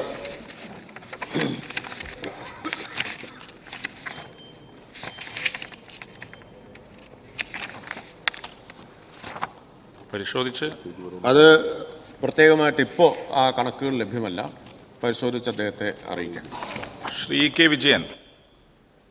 നിർമ്മാണ തൊഴിലാളി ക്ഷേമനിധി ബോർഡിലേക്ക് ഏറ്റവും കൂടുതൽ വരുമാനം വരാൻ പുതിയ സാഹചര്യത്തിലുള്ളത് നിർമ്മാണ കമ്പനികളുടേതാണ്. ഈ വൻകിട നിർമ്മാണ കമ്പനികളിൽ നിന്നും സമയബന്ധിതമായി ക്ഷേമനിധി ബോർഡിലേക്ക് പിരിക്കാൻ സംവിധാനങ്ങൾ ഏർപ്പാടാക്കിയിട്ടുണ്ടോ? കെട്ടിട നിർമ്മാണ തൊഴിലാളി സെസ്സിൻ്റെ കുടിശ്ശിക പിരിച്ചെടുക്കാനുള്ള ശ്രമം തൊഴിൽ വകുപ്പിൻ്റെ തന്നെ നേതൃത്വത്തിൽ തുടർന്നുകൊണ്ടിരിക്കുകയാണ്. അതിനാവശ്യമായിട്ടുള്ള നടപടികൾ മുന്നോട്ട് നീങ്ങുന്നുണ്ട്. വൻകിട നിർമ്മാണ കമ്പനികൾ എല്ലാം കുടിശ്ശികയുടെ കാര്യത്തിൽ കുടിശ്ശികയാണ്, എല്ലാവരും അടയ്ക്കാനുള്ളതാണ്. വൻകിട കമ്പനികളിൽ നിന്ന് കൂടുതൽ കുടിശ്ശിക ഉണ്ടാവും. അത് പിരിച്ചെടുക്കാനുള്ള നടപടികൾ സ്വീകരിച്ചുകൊണ്ടിരിക്കുന്നു. Thank you parliamentary minister. 93 Shri doctor Mathew Kuzhalnadan, ബഹുമാനപ്പെട്ട പൊതുമരാമത്ത് വിനോദസഞ്ചാര വകുപ്പ് മന്ത്രി. സാറേ, കേരളത്തിൻ്റെ സ്വപ്ന പദ്ധതിയാണ് ദേശീയപാത 66. ആ സ്വപ്ന പദ്ധതിയുടെ വികസനം നേരത്തെ ദേശീയപാത അതോറിറ്റി പദ്ധതിക്കായി ഫണ്ട് അനുവദിക്കുകയും പ്രാഥമിക പ്രവർത്തനങ്ങൾ നടത്തുകയും ചെയ്തിരുന്നു. എന്നാൽ സ്ഥലം ഏറ്റെടുത്ത് നൽകാത്തതിനെ തുടർന്നും മറ്റ് പ്രശ്നങ്ങൾ കാരണവും 2014 സെപ്റ്റംബറിൽ ഗസറ്റ് നോട്ടിഫിക്കേഷൻ പ്രകാരം ദേശീയപാത വികസനത്തിൽ നിന്നും ദേശീയപാത അതോറിറ്റി പിന്മാറുകയുണ്ടായി. തുടർന്ന് 2016 LDF സർക്കാർ അധികാരത്തിൽ വന്നതിന് ശേഷം ബഹുമാനപ്പെട്ട മുഖ്യമന്ത്രി ശ്രീ പിണറായി വിജയൻ്റെ നേതൃത്വത്തിൽ കേന്ദ്ര സർക്കാരുമായി തുടർച്ചയായി ചർച്ച ചെയ്തതിന് ശേഷമാണ് 6 വരിയിൽ ദേശീയപാത 66-ന്റെ വികസനം വീണ്ടും യാഥാർത്ഥ്യമാക്കിയത്. ദേശീയപാത 66-ന്റെ വികസനം സാധ്യമാക്കാൻ ഭൂമി ഏറ്റെടുക്കലിൻ്റെ 25% സംസ്ഥാനം വഹിക്കണം എന്ന് തീരുമാനിക്കുകയും ഇതിൻ്റെ ഭാഗമായി 5580 കോടി 73 ലക്ഷം രൂപ സംസ്ഥാന സർക്കാർ കേന്ദ്ര സർക്കാരിന് കൈമാറുകയും ചെയ്തു. സാർ, വളരെ വിശദമായിട്ടാണ് സാർ ഞാൻ ടേബിൾ ചെയ്യാം. Okay, thank you. Doctor Mathew Kuzhalnadan. Sir, ഈ ദേശീയപാതയെ സംബന്ധിച്ച് വലിയ അവകാശവാദങ്ങളാണ് പലപ്പോഴും സർക്കാരും മന്ത്രിയും ഒക്കെ ഉയർത്തിയതായി കാണുന്നത്. സ്വാഭാവികമായിട്ടും സ്ഥലം ഏറ്റെടുക്കലുമായി ബന്ധപ്പെട്ടുള്ള കാര്യങ്ങളല്ലാതെ നിർമ്മാണവുമായി ബന്ധപ്പെട്ട് ഞാൻ മനസ്സിലാക്കുന്നത് ലോക്കൽ ഇൻപുട്സ് നൽകാനുള്ള ഒരു അവസരം PWDക്കുണ്ട്, അല്ലെങ്കിൽ നമ്മുടെ സ്റ്റേറ്റിനുണ്ട്. ആ നിലയ്ക്ക് ഇവിടുത്തെ സ്പെസിഫിക് കണ്ടീഷൻസ് പറഞ്ഞുകൊണ്ട് പ്രോപ്പർ ഇൻപുട്സ് കൊടുക്കുകയും ഈ ദേശീയപാതയുടെ ഡിസൈനും അതിൻ്റെ വർക്ക് പാറ്റേണും മനസ്സിലാക്കിയപ്പോൾ ഇവിടുത്തെ സോയിൽ കണ്ടീഷൻസ് വെച്ചുകൊണ്ട് ഇത് പ്രാപ്യമായിരിക്കില്ല, അല്ലെങ്കിൽ ഗുണപരമായിരിക്കില്ല, അല്ലെങ്കിൽ അപകട സാധ്യത ഉണ്ട് എന്ന് ചൂണ്ടിക്കാണിച്ചിരുന്നു. അതിൽ നടപടിയെടുക്കാത്തതിനെതിരെ നമ്മൾ എന്തെങ്കിലും എലിവേറ്റ് ഒരു പരാതി എന്ന എലിവേറ്റ് ചെയ്ത് എന്തെങ്കിലും റിസൾട്ട് ഉണ്ടായിട്ടുണ്ടോ എന്നുള്ളതാണ്. പരാതിയുടെ മുകളിൽ സർ, ദേശീയപാത പ്രവൃത്തിയുമായി ബന്ധപ്പെട്ട് സ്റ്റേറ്റ് ഗവൺമെൻറ്റിനുള്ള റോളും സെൻട്രൽ ഗവൺമെൻറ്റിനുള്ള റോളും NHAയുടെ റോളും ഒക്കെ തന്നെ വളരെ വ്യക്തമാണ്. ഇപ്പോൾ ഭൂമി ഏറ്റെടുക്കൽ അതൊരു പ്രധാന പ്രശ്നമായിരുന്നു. ഭൂമി ഏറ്റെടുക്കൽ സംസ്ഥാന ഗവൺമെൻറ് നടത്തി. വിവിധ വകുപ്പുകളുടെ കോർഡിനേഷൻ, യൂട്ടിലിറ്റി ഷിഫ്റ്റിംഗ് ഉൾപ്പെടെ സ്റ്റേറ്റ് ഗവൺമെൻറ് നടത്തുന്നു. നിർമ്മാണവുമായി ബന്ധപ്പെട്ട പൂർണ്ണമായ ഉത്തരവാദിത്തം national highway authority of ഇന്ത്യക്കാണ്.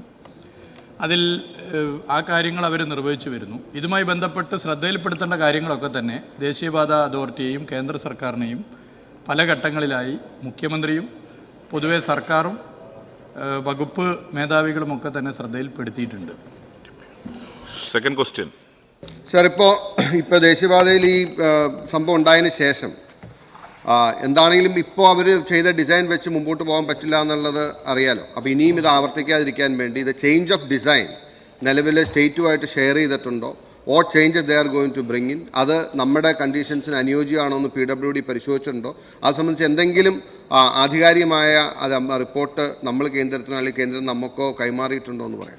Yes minister. Sir, ഇതുമായി ബന്ധപ്പെട്ട് ഗൗരവത്തിൽ പരിശോധിക്കേണ്ട കാര്യങ്ങൾ, ഇപ്പോൾ കരാറുകാരുമായി ബന്ധപ്പെട്ട പ്രശ്നങ്ങൾ, അതുൾപ്പെടെയുള്ള വിഷയങ്ങൾ വളരെ കർക്കശമായ സമീപനം സ്വീകരിക്കണമെന്ന് മുഖ്യമന്ത്രി തന്നെ ബഹുമാനപ്പെട്ട കേന്ദ്ര വകുപ്പ് മന്ത്രിയെ അറിയിച്ചിട്ടുണ്ട്. അതുമായി ബന്ധപ്പെട്ട കാര്യങ്ങളുടെ പരിപൂർണ ഉത്തരവാദിത്തം നിർമ്മാണവുമായി ബന്ധപ്പെട്ട് കേന്ദ്ര സർക്കാരിനും നാഷണൽ ഹൈവേ അതോറിറ്റി ഓഫ് ഇന്ത്യക്കും ആയതുകൊണ്ട് തന്നെ അതിൽ നിലപാട് സ്വീകരിക്കേണ്ടത് കേന്ദ്ര സർക്കാരാണ്. ശ്രീ M. വിൻസെന്റ്. സർ, നിർമ്മാണത്തിലിരിക്കുന്ന പാലങ്ങൾ തകർന്നു വീഴുന്ന ഒരു തുടർക്കഥയാവുകയാണ് സർ. കോഴിക്കോട് കൊയിലാണ്ടി തോരായിക്കടവ് പാലം 24 കോടി രൂപയുടെ പാലം നിർമ്മാണത്തിലിരിക്കെ തകർന്നു വീണ ഒരു തൊഴിലാളിക്ക് പരിക്ക് പറ്റി. മാവേലിക്കരയിൽ നിർമ്മാണത്തിലിരിക്കുന്ന ഒരു പാലത്തിൻ്റെ ഗ്രഡ്ജർ കോൺക്രീറ്റ് ചെയ്യുന്നതിനിടയിൽ 2 തൊഴിലാളികൾ മരണപ്പെട്ടു. സാറേ, സിമെന്റും കമ്പിയും ഇല്ലാതെ പാലം നിർമ്മിക്കുന്നത് കൊണ്ടാണോ ഇത് തകർന്നു വീഴുന്നതെന്നല്ല എൻ്റെ ചോദ്യം. എൻ്റെ ചോദ്യം, ഇങ്ങനെ തകർന്നു വീഴുന്ന പാലങ്ങൾക്ക് എഞ്ചിനീയറിംഗ് സൂപ്പർവൈസിംഗ് നടത്തുന്ന ഉദ്യോഗസ്ഥന്മാർക്കും കരാറുകാർക്കുമെതിരെ കൃത്യമായ നടപടികൾ സ്വീകരിക്കാൻ വേണ്ടി എന്തെല്ലാം നടപടികളാണ് സ്വീകരിച്ചിട്ടുള്ളത്? ബഹുമാനപ്പെട്ട മിനിസ്റ്റർ. സർ, പാലം നിർമ്മാണത്തിനിടയിൽ തകർന്നു എന്നുള്ളത് വസ്തുതയാണ്. നിർമ്മാണത്തിൻ്റെ ഘട്ടത്തിലാണ്. അതിനെതിരെ കർക്കശ സമീപനവും സംസ്ഥാന ഗവൺമെൻറ് സ്വീകരിച്ചിരുന്നു. സർ, പാലം നിർമ്മാണത്തിനെതിരെ തകരാറ് സംഭവിക്കുന്നത് ആദ്യമായിട്ടല്ല, മുമ്പുണ്ട്. അത് ഉണ്ടാകാൻ പാടില്ല. ഇപ്പോൾ പഴയ കണക്കുകൾ കൂടി ഞാൻ എടുത്ത് പരിശോധിച്ചു. ഇപ്പോൾ പാലം നിർമ്മാണത്തിനിടെ ബീമുകൾക്ക് സ്ഥാനചലനം സംഭവിക്കുന്നത് പുതിയ സംഭവമെന്ന നിലയിൽ ചിലർ പ്രചരിപ്പിക്കാൻ ശ്രമിക്കുന്നുണ്ട്. ഇപ്പോൾ പഴയ ചരിത്രം എടുത്താൽ 2011 മുതൽ 16 വരെ അപകടങ്ങൾ നമ്മളൊന്ന് പരിശോധിച്ച് നോക്കിയാൽ ഇത് വളരെ കൂടുതലായിരുന്നു. 2012 ജൂലൈ 12 കണ്ണൂർ ജില്ലയിലെ ധർമ്മടം നിയോജക മണ്ഡലത്തിൽ മേലൂർക്കടവ് പാലം നിർമ്മാണത്തിനിടെ അപകടം നടന്നു. 3ാമത്തെ ബീം തകർന്നു വീണു.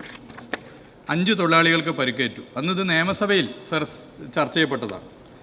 2014 നവംബർ മാസം 3 അന്നത്തെ പൊതുമരാമത്ത് വകുപ്പ് മന്ത്രിയുടെ മണ്ഡലമായ കളമശ്ശേരി മണ്ഡലം, ഇന്നത്തെ വ്യവസായ വകുപ്പ് മന്ത്രിയുടെ മണ്ഡലമാണ്, അവിടെ തടിക്കക്കടവ് പാലം നിർമ്മാണത്തിനിടെ ബീം തകർന്നു വീണു. 4 പേർക്ക് പരിക്കേറ്റു.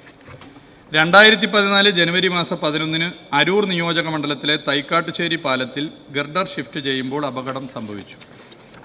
2016 മാർച്ച് 3 തൃപ്പൂണിത്തറ നിയോജക മണ്ഡലത്തിലെ നെട്ടൂർ കുണ്ടന്നൂർ സമാന്തര പാലത്തിൻ്റെ സ്പാൻ തകർന്നു വീണു. 4 പേർക്ക് പരിക്കേറ്റു. ഇതൊരു വലിയ പട്ടികയുണ്ട്. 2016 മേയിൽ ഇപ്പോഴത്തെ പ്രതിപക്ഷ നേതാവിൻ്റെ മണ്ഡലമായ പറവൂർ നിയോജക മണ്ഡലത്തിലെ സ്റ്റേഷൻ കടവ് വലിയ പഴമ്പള്ളി തുരുത്ത് പാലം നിർമ്മാണത്തിനിടെ ഗർഡർ തകർന്നു വീണ് ഒരാൾ മരണപ്പെട്ടു. അപ്പോൾ ഇത് എല്ലാ കാലത്തുണ്ട്, ഇത് കുറച്ചു കൊണ്ടുവരണം. കർക്കശ നിലപാട് ഇതിൽ സ്വീകരിക്കും. ഉദ്യോഗസ്ഥർ പാലിക്കേണ്ട നിലപാടിൽ വിട്ടുവീഴ്ച ചെയ്താൽ ഒരു തരത്തിലും അതിനോട് കോംപ്രമൈസ് ചെയ്ത് പോവില്ല. ആലപ്പുഴ സംഭവത്തിൽ മാവേലിക്കര ചെങ്ങന്നൂർ മണ്ഡലത്തെ ബന്ധിപ്പിക്കുന്ന പാലത്തിൽ നടപടിയെടുത്തു, ഉദ്യോഗസ്ഥർക്കെതിരെ നടപടിയെടുത്തു, കരാറുകാരനെ കരിമ്പട്ടികയിൽപ്പെടുത്താനുള്ള നിലപാട് സ്വീകരിച്ചു. അതിലൊന്നും ഒരു വിട്ടുവീഴ്ച ഉണ്ടാകില്ല. അത് നമുക്ക് എല്ലാവർക്കും കൂട്ടായി തന്നെ അത്തരം വിഷയങ്ങളിൽ ഒരുമിച്ച് നിന്നുകൊണ്ട് തന്നെ നിലപാട് സ്വീകരിച്ച് പോകാം. ശ്രീ സജീവ് ജോസഫ് ചുമതലപ്പെടുത്തിയ പ്രകാരം ശ്രീ ആര്യടൻ ഷൗക്കത്ത് അദ്ദേഹത്തിൻ്റെ ഡെബ്യൂ ക്വസ്റ്റ്യൻ ആണ്. യെസ് സർ, ദേശീയപാതയെ പോലെ തന്നെ വളരെ പ്രധാനപ്പെട്ട അന്തർ സംസ്ഥാന പാതയാണ് കോഴിക്കോട് നിലമ്പൂർ ഗൂഡല്ലൂർ റോഡ്. കഴിഞ്ഞ 10 വർഷമായി ഇതിൻ്റെ ഉപരിതലം പുതുക്കാതെ ഗതാഗത യോഗ്യമല്ലാതെ കിടക്കുകയാണ്. ഇത് ശ്രദ്ധയിൽപ്പെട്ടിട്ടുണ്ടോ? മാത്രമല്ല 2014 ഡിസ്ട്രിക്ട് ഫ്ലാഗ്ഷിപ്പ് ഇൻഫ്രാസ്ട്രക്ചർ പ്രോജക്റ്റിൻ്റെ ഭാഗമായി 450 കോടി രൂപ മുടക്കി ഇതിൻ്റെ പകുതി ഭാഗം തീർത്തിട്ടുണ്ട്. ബാക്കി പണി പൂർത്തീകരിക്കാതെ പാതി വഴിയിൽ ഉപേക്ഷിച്ച് പോവുകയാണ് ചെയ്തത്. നാടുകാണി പരപ്പനങ്ങാടി റോഡിൻ്റെ ഭാഗമായിട്ട് 232 കോടി രൂപയുടെ പണി മാത്രം ചെയ്ത് ഭാഗികമായി ഉപേക്ഷിച്ചു പോയി. ഇത് പൂർത്തീകരിക്കാൻ എന്തെങ്കിലും നടപടിയുണ്ടോ? Yes minister, please. Minister. Sir, ഇത് മലപ്പുറം ജില്ലയുമായി ബന്ധപ്പെട്ട വിഷയമാണ്. അത് ഗൗരവത്തിൽ തന്നെ പരിശോധിച്ച് മുന്നോട്ട് പോകാം. ശ്രീ ചാണ്ടി ഉമ്മൻ ചുമതലപ്പെടുത്തിയ പ്രകാരം റോജി എം ജോൺ. എറണാകുളം ജില്ലയുടെ മൊത്തം ഒരു സ്വപ്ന പദ്ധതിയായിട്ടുള്ള NH 544 അങ്കമാലി കുണ്ടന്നൂർ ബൈപ്പാസ്, അതിൻ്റെ ഭൂമി ഏറ്റെടുക്കൽ നടപടികൾ, സർവേ നടപടികൾ വൈകിയത് മൂലം 3A നോട്ടിഫിക്കേഷൻ ക്യാൻസലായിരിക്കുകയാണ്. അതായത് 3A നോട്ടിഫിക്കേഷൻ ഇറങ്ങി ഒരു വർഷത്തിനുള്ളിൽ 50% സർവേ നടപടികൾ പൂർത്തീകരിച്ച് അത് NHAയ്ക്ക് കൈമാറിയെങ്കിൽ മാത്രമേ 3D നോട്ടിഫിക്കേഷൻ ഇറങ്ങുകയുള്ളൂ. പക്ഷേ നമ്മുടെ സംസ്ഥാനത്ത് ഈ സർവേ നടപടികൾ സമയബന്ധിതമായി പൂർത്തീകരിക്കാൻ കഴിയാത്തത് മൂലം ഒരു വർഷം പിന്നിട്ടതിനാൽ അത് ഓട്ടോമാറ്റിക്കായി ആ 3A നോട്ടിഫിക്കേഷൻ ക്യാൻസലാവുകയും ഈ പദ്ധതി അനന്തമായി നീണ്ടുപോവുകയും ചെയ്യുകയാണ്. എറണാകുളം ബൈപ്പാസ് അല്ലെങ്കിൽ അങ്കമാലി കുണ്ടന്നൂർ ബൈപ്പാസ് എന്ന് പറയുന്നത് നമുക്കറിയാം, അവിടെ യാത്ര ചെയ്യുന്ന മുഴുവൻ ആളുകളും അങ്കമാലിയിലായാലും ആലുവയിലായാലും അതുപോലെ തന്നെ കളമശ്ശേരിയിലായാലും എടപ്പള്ളിയിലായാലും എറണാകുളത്ത് മുഴുവനും, ഇവിടെ ബഹുമാനപ്പെട്ട മന്ത്രി ഉൾപ്പെടെയുണ്ട്, എല്ലാ സ്ഥലങ്ങളിലും ഇത് വലിയ തോതിലുള്ള ഗതാഗത കുരുക്കാണ്. ഇതിന് പരിഹാരമാവേണ്ട ഒരു ബൈപ്പാസ് പദ്ധതിയാണ് അങ്കമാലി കുണ്ടന്നൂർ ബൈപ്പാസ് പദ്ധതി. ഞങ്ങളൊക്കെ നിരവധി തവണ ഇവിടെ MLA മാരൊക്കെ Aluva MLA Perumbavoor MLA ഞങ്ങളൊക്കെ നിരവധി തവണ യോഗം ചേരുകയും മന്ത്രി ഉൾപ്പെടെ ഞങ്ങൾ യോഗം ചേരുകയൊക്കെ ചെയ്തിട്ടുള്ളതാണ്. പക്ഷേ ഈ സർവേ നടപടികൾ പൂർത്തീകരിക്കാത്തത് കൊണ്ട് ഇത് അനന്തമായി നീണ്ടുപോവുകയും 3A നോട്ടിഫിക്കേഷൻ തന്നെ ക്യാൻസൽ ആവുകയും ചെയ്തിരിക്കുകയാണ്. ഈ വിഷയത്തിൽ മന്ത്രി ഇടപെട്ട് ആവശ്യമായ നടപടികൾ സ്വീകരിക്കും. സർ, ഇത് എറണാകുളം ജില്ലയെ സംബന്ധിച്ചിടത്തോളം വളരെ പ്രധാനപ്പെട്ട പദ്ധതിയാണ്. ഇതിൽ സംസ്ഥാന സർക്കാർ വലിയ താല്പര്യത്തോടു കൂടിയാണ് ഇടപെട്ടുകൊണ്ടിരിക്കുന്നത്. ഇപ്പോൾ ഇതിൻ്റെ അടുത്ത ഘട്ടം ഒക്ടോബർ മാസത്തിൽ തന്നെ 3Aയും അതുമായി ബന്ധപ്പെട്ട കാര്യങ്ങൾ ചെയ്യാനാകും. ബഹുമാനപ്പെട്ട വ്യവസായ വകുപ്പ് മന്ത്രി എറണാകുളം ജില്ലയിലെ ചുമതലയുള്ള മന്ത്രി കൂടിയാണ്. അദ്ദേഹവും ഇതിൽ നല്ല നിലയിൽ ഇടപെട്ട് അദ്ദേഹം തന്നെ വിളിച്ചു ചേർത്തൊരു യോഗത്തിലും ഇതിൻ്റെ തീരുമാനം കൈക്കൊണ്ടിട്ടുണ്ട്. എന്താണോ തടസ്സം അത് നമുക്ക് കൂട്ടായി തന്നെ ഇടപെട്ട് മുന്നോട്ട് പോകാവുന്നതാണ്. Shri KP Kunhammadkutty master. കേരളത്തിൽ LDF സർക്കാരും ബഹുമാനപ്പെട്ട മുഖ്യമന്ത്രി പിണറായി വിജയനും കാണിച്ച ഇച്ഛാശക്തി കൊണ്ടാണ് കേരളത്തിൽ ദേശീയപാത വികസനം സാധ്യമാക്കിയത്. സംസ്ഥാന വിഹിതമായി 5550 കോടി രൂപ കേരളം കേന്ദ്രത്തിന് നൽകി സാധ്യമാക്കിയ പദ്ധതിയാണിത്. പ്രവൃത്തി സമയബന്ധിതമായി പൂർത്തീകരിക്കുന്നതിന് പൊതുമരാമത്ത് വകുപ്പ് മന്ത്രി നേതൃത്വപരമായ പങ്കാളിത്തവും ഇടപെടലും നടത്തുകയാണ്. കോഴിക്കോട് ജില്ലയിലെ ഒരു റീച്ച് പ്രവർത്തനം ഏറെക്കുറെ പൂർത്തീകരിച്ചിട്ടുണ്ട്. രണ്ടാമത്തെ റീച്ച് അഴിയൂർ വെങ്ങളം പ്രവൃത്തി വേഗത്തിലാക്കുവാൻ എന്തൊക്കെ നടപടികൾ സ്വീകരിച്ചിട്ടുണ്ട്? സർ, കേരളത്തിൽ നമ്മൾ ഉദ്ദേശിച്ചതുപോലെ മുന്നോട്ട് പോകാത്ത NH 66 പ്രവൃത്തിയുടെ റീച്ചുകളിൽ ഒന്നാണ് അഴിയൂർ വെങ്ങളം റീച്ച്. അത് പരിഹരിക്കാൻ തുടർച്ചയായി ഇടപെട്ടുകൊണ്ടിരിക്കുകയാണ്. കരാറുമായി ബന്ധപ്പെട്ട ആളുകളുടെ ചില അനാസ്ഥയുണ്ട്, തൊഴിലാളികളുടെ എണ്ണം കുറവുണ്ട്. ഇതിൻ്റെ ഭാഗമായി തുടർച്ചയായ ഇടപെടലിൻ്റെ ഭാഗമായി തൊഴിലാളികളുടെ എണ്ണം ഇപ്പോൾ 3 വർദ്ധിപ്പിച്ചിട്ടുണ്ട്. നമ്മൾ വിവിധ കിലോമീറ്റർ 10 കിലോമീറ്റർ എന്നുള്ള നിലയിൽ വേർതിരിച്ച് അതിൻ്റെ പ്രവൃത്തി നടത്തണമെന്ന് ബഹുമാനപ്പെട്ട മുഖ്യമന്ത്രിയുടെ യോഗത്തിൽ തീരുമാനം കൈക്കൊണ്ടിട്ടുണ്ട്. അതിൻ്റെ റിവ്യൂവും കാര്യങ്ങളും നടത്തുന്നുണ്ട്. അങ്ങനെ ഈ പ്രശ്നം കൂട്ടായി തന്നെ നമ്മളെല്ലാവരും ചേർന്നുകൊണ്ട് പരിഹരിച്ചു പോകാനുള്ള ശ്രമമാണ് സർക്കാർ നടത്തുന്നത്. Shrimati KK Rama. Sir, sir, NH-66 നിർമ്മാണവുമായി ബന്ധപ്പെട്ട് അഴിയൂർ വെങ്ങള റീച്ചിൻ്റെ കാര്യം മിനിസ്റ്റർ ഇവിടെ സൂചിപ്പിച്ചു. സർ, പല സ്ഥലത്തും 45 മീറ്റർ വീതി സ്ഥലം ഏറ്റെടുത്തിട്ടും പല സ്ഥലത്തും സർവീസ് റോഡുകൾ 5 മീറ്റർ പോലും വീതി ഇല്ലാത്ത അവസ്ഥയുണ്ട്. സർ, എൻ്റെ മണ്ഡലത്തിൽ ചോറോഡ് ഒരു മേൽപ്പാലത്തിൻ്റെ പണി തുടങ്ങിയിട്ട് 1 വർഷം കഴിഞ്ഞു. ഈ 4-5 മാസമായി പണി തീരെ നടക്കുന്നില്ല. ഇത് കാരണം ജനങ്ങൾ വലിയ ബുദ്ധിമുട്ടിലാണ്. കിഴക്കും പടിഞ്ഞാറുമുള്ള ഭാഗത്തുള്ള ജനങ്ങൾക്ക് അങ്ങോട്ടും ഇങ്ങോട്ടും സഞ്ചരിക്കാൻ സാധിക്കുന്നില്ല. ചോറോഡ് ടൗൺ പൂർണ്ണമായിട്ടും ഇല്ലാതായി. പല കച്ചവട സ്ഥാപനങ്ങളും പൂട്ടിപ്പോയി. അവിടെ ഒരു റെയിൽവേ മേൽപ്പാലമുണ്ട്. അതിൻ്റെ അവസ്ഥയും ഇത് തന്നെയാണ്. ഈ 2 പാലങ്ങളുടെയും പണി നടക്കാത്തത് മൂലം വലിയ ബുദ്ധിമുട്ട് അനുഭവിക്കുകയാണ്. സർ, അതേപോലെ തന്നെ ഒഞ്ചിയം കേളുബസാർ, അവിടെ വില്ലേജ് ഓഫീസ്, FHS സ്കൂളുകൾ ഉൾപ്പെടെയുള്ള സ്ഥലങ്ങളിലേക്ക് ജനങ്ങൾക്ക് പോകാൻ സാധിക്കുന്നില്ല. അപ്പോൾ അവിടെ ജനങ്ങൾക്ക് നടക്കാൻ ഒരു അടിപ്പാത കൂടി അനുവദിക്കേണ്ടത് അനിവാര്യമാണ്. ഈ 2 പ്രശ്നങ്ങളും NHI പരിഹരിക്കാൻ NHIയോട് നിർദ്ദേശം നൽകാൻ സർക്കാർ നടപടി സ്വീകരിക്കുമോ എന്നതാണ് ചോദ്യം.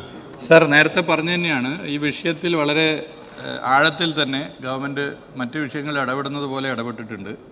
മറ്റ് കാര്യങ്ങൾ എന്തൊക്കെ പരിശോധിക്കാവോ അത് പരിശോധിക്കാം. അവിടുത്തെ ജനപ്രതിനിധികളെ ആകെ കൂട്ടിയോജിപ്പിച്ചുകൊണ്ടാണ് ഈ വിഷയത്തിൽ ഇടപെടുന്നത്. സർക്കാർ എല്ലാവരെയും യോജിപ്പിച്ച് ജനങ്ങൾ ഉന്നയിക്കുന്ന ന്യായമായ ആവശ്യം കണ്ട്, എന്നാൽ ഈ പദ്ധതിയുടെ ആവശ്യകത മനസ്സിലാക്കി ജനങ്ങൾ കാണിക്കുന്ന വിശാല മനസ്കതയെ ബഹുമാനിച്ചുകൊണ്ടാണ് സംസ്ഥാന സർക്കാർ എല്ലാ നിലയിലും ഇടപെടുന്നത്. ഡോക്ടർ ജയരാജ്. സാർ, NH-183 നേരത്തെ ഇതുമായി ബന്ധപ്പെട്ട് ഒരു DPR തയ്യാറാക്കാൻ ഒരു കൺസൾട്ടൻസി ഏൽപ്പിച്ചതാണ്. അത് ഘട്ടം ഘട്ടമായിട്ട് എന്തൊക്കെ പ്രവർത്തനങ്ങൾ നടന്നു. പക്ഷേ ഇപ്പോൾ അറിയുന്നൊരു വിവരം അതെല്ലാം ക്യാൻസൽ ചെയ്തിട്ട് വീണ്ടും ഒരു പുതിയ കൺസൾട്ടൻസിയെ കൊണ്ടുവന്ന് ചെങ്ങന്നൂർ മുതൽ മുണ്ടക്കയം വരെ എൻ്റെ കോൺസ്റ്റിറ്റ്യുവൻസിയിലൂടെ കടന്നു പോകുന്നതാണ് NH-183. പുതിയൊരു കൺസൾട്ടൻസിയെ കൊണ്ടുവന്നിട്ട് അവരാണ് പുതിയ DPR തയ്യാറാക്കുന്നത്. ഇതിനകത്ത് ഏറ്റവും പ്രധാനപ്പെട്ടൊരു വിഷയം ഇത് പല ആശങ്കകളാണ്. 30 മീറ്റർ എന്ന് പറയുന്നു. അപ്പോൾ അവിടെ സ്വാഭാവികമായിട്ട് ഒരു നിർമ്മാണം ആ റോഡിൻ്റെ ഇരുവശങ്ങളിൽ നടത്താനായിട്ട് ഇപ്പോൾ പറ്റുന്നില്ല. ഈ കാര്യത്തിൽ കുറേ കാലമായി 4-5 വർഷമായിട്ട് ഈ പ്രോസസ്സിങ്ങനെ നടക്കുകയാണ്. ഇതിനകത്ത് ഇപ്പോഴെന്താണ് അവസ്ഥ? ഇത് എത്രയും വേഗം ഇത് DPR തയ്യാറാക്കാനുള്ള നടപടിയിലേക്ക് കേന്ദ്ര ഗവൺമെൻറ്റിന് ആവശ്യമായിട്ടുള്ള ഒരു നിർദ്ദേശം ഉണ്ടാകുന്നത്. സാർ, സ്റ്റേറ്റ് ഗവൺമെൻറ് ഇത് ഇടപെടുന്ന വിഷയമാണ്. ഇവിടെ ബഹുമാനപ്പെട്ട അംഗം ഉന്നയിച്ച വിഷയവുമായി ബന്ധപ്പെട്ട് ഒന്നുകൂടി നമുക്ക് നാഷണൽ ഹൈവേ അതോറിറ്റിയുമായി ചർച്ച ചെയ്യാവുന്നതാണ്. ശ്രീ P.S. സുബാൽ. സാർ, കേരളത്തിൻ്റെ ദേശീയപാത വികസനവുമായി ബന്ധപ്പെട്ടുകൊണ്ട് വളരെ മുൻകൈ എടുക്കുന്ന ഒരു ഗവൺമെൻറ്റാണ് കേരളത്തിലെ ഗവൺമെൻറ്. സാർ, നമ്മുടെ 744 NH-744 പുല്ലൂർ വഴി കടന്നു പോകുന്നതാണ്.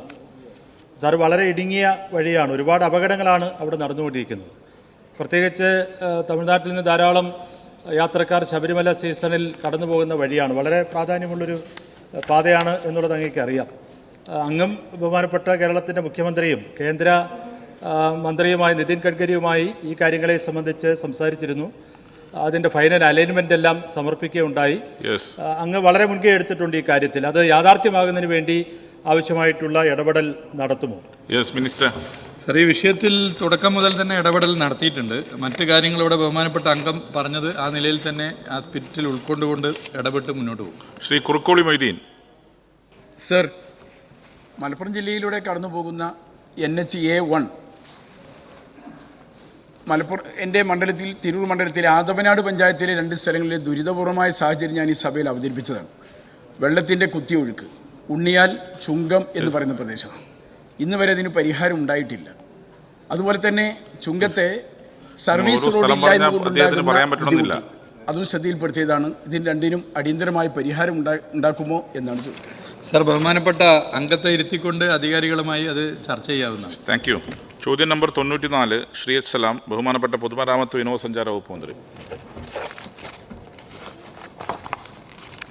സർ, ഇത് ടേബിൾ ചെയ്യാവുന്നതാണ്. Thank U.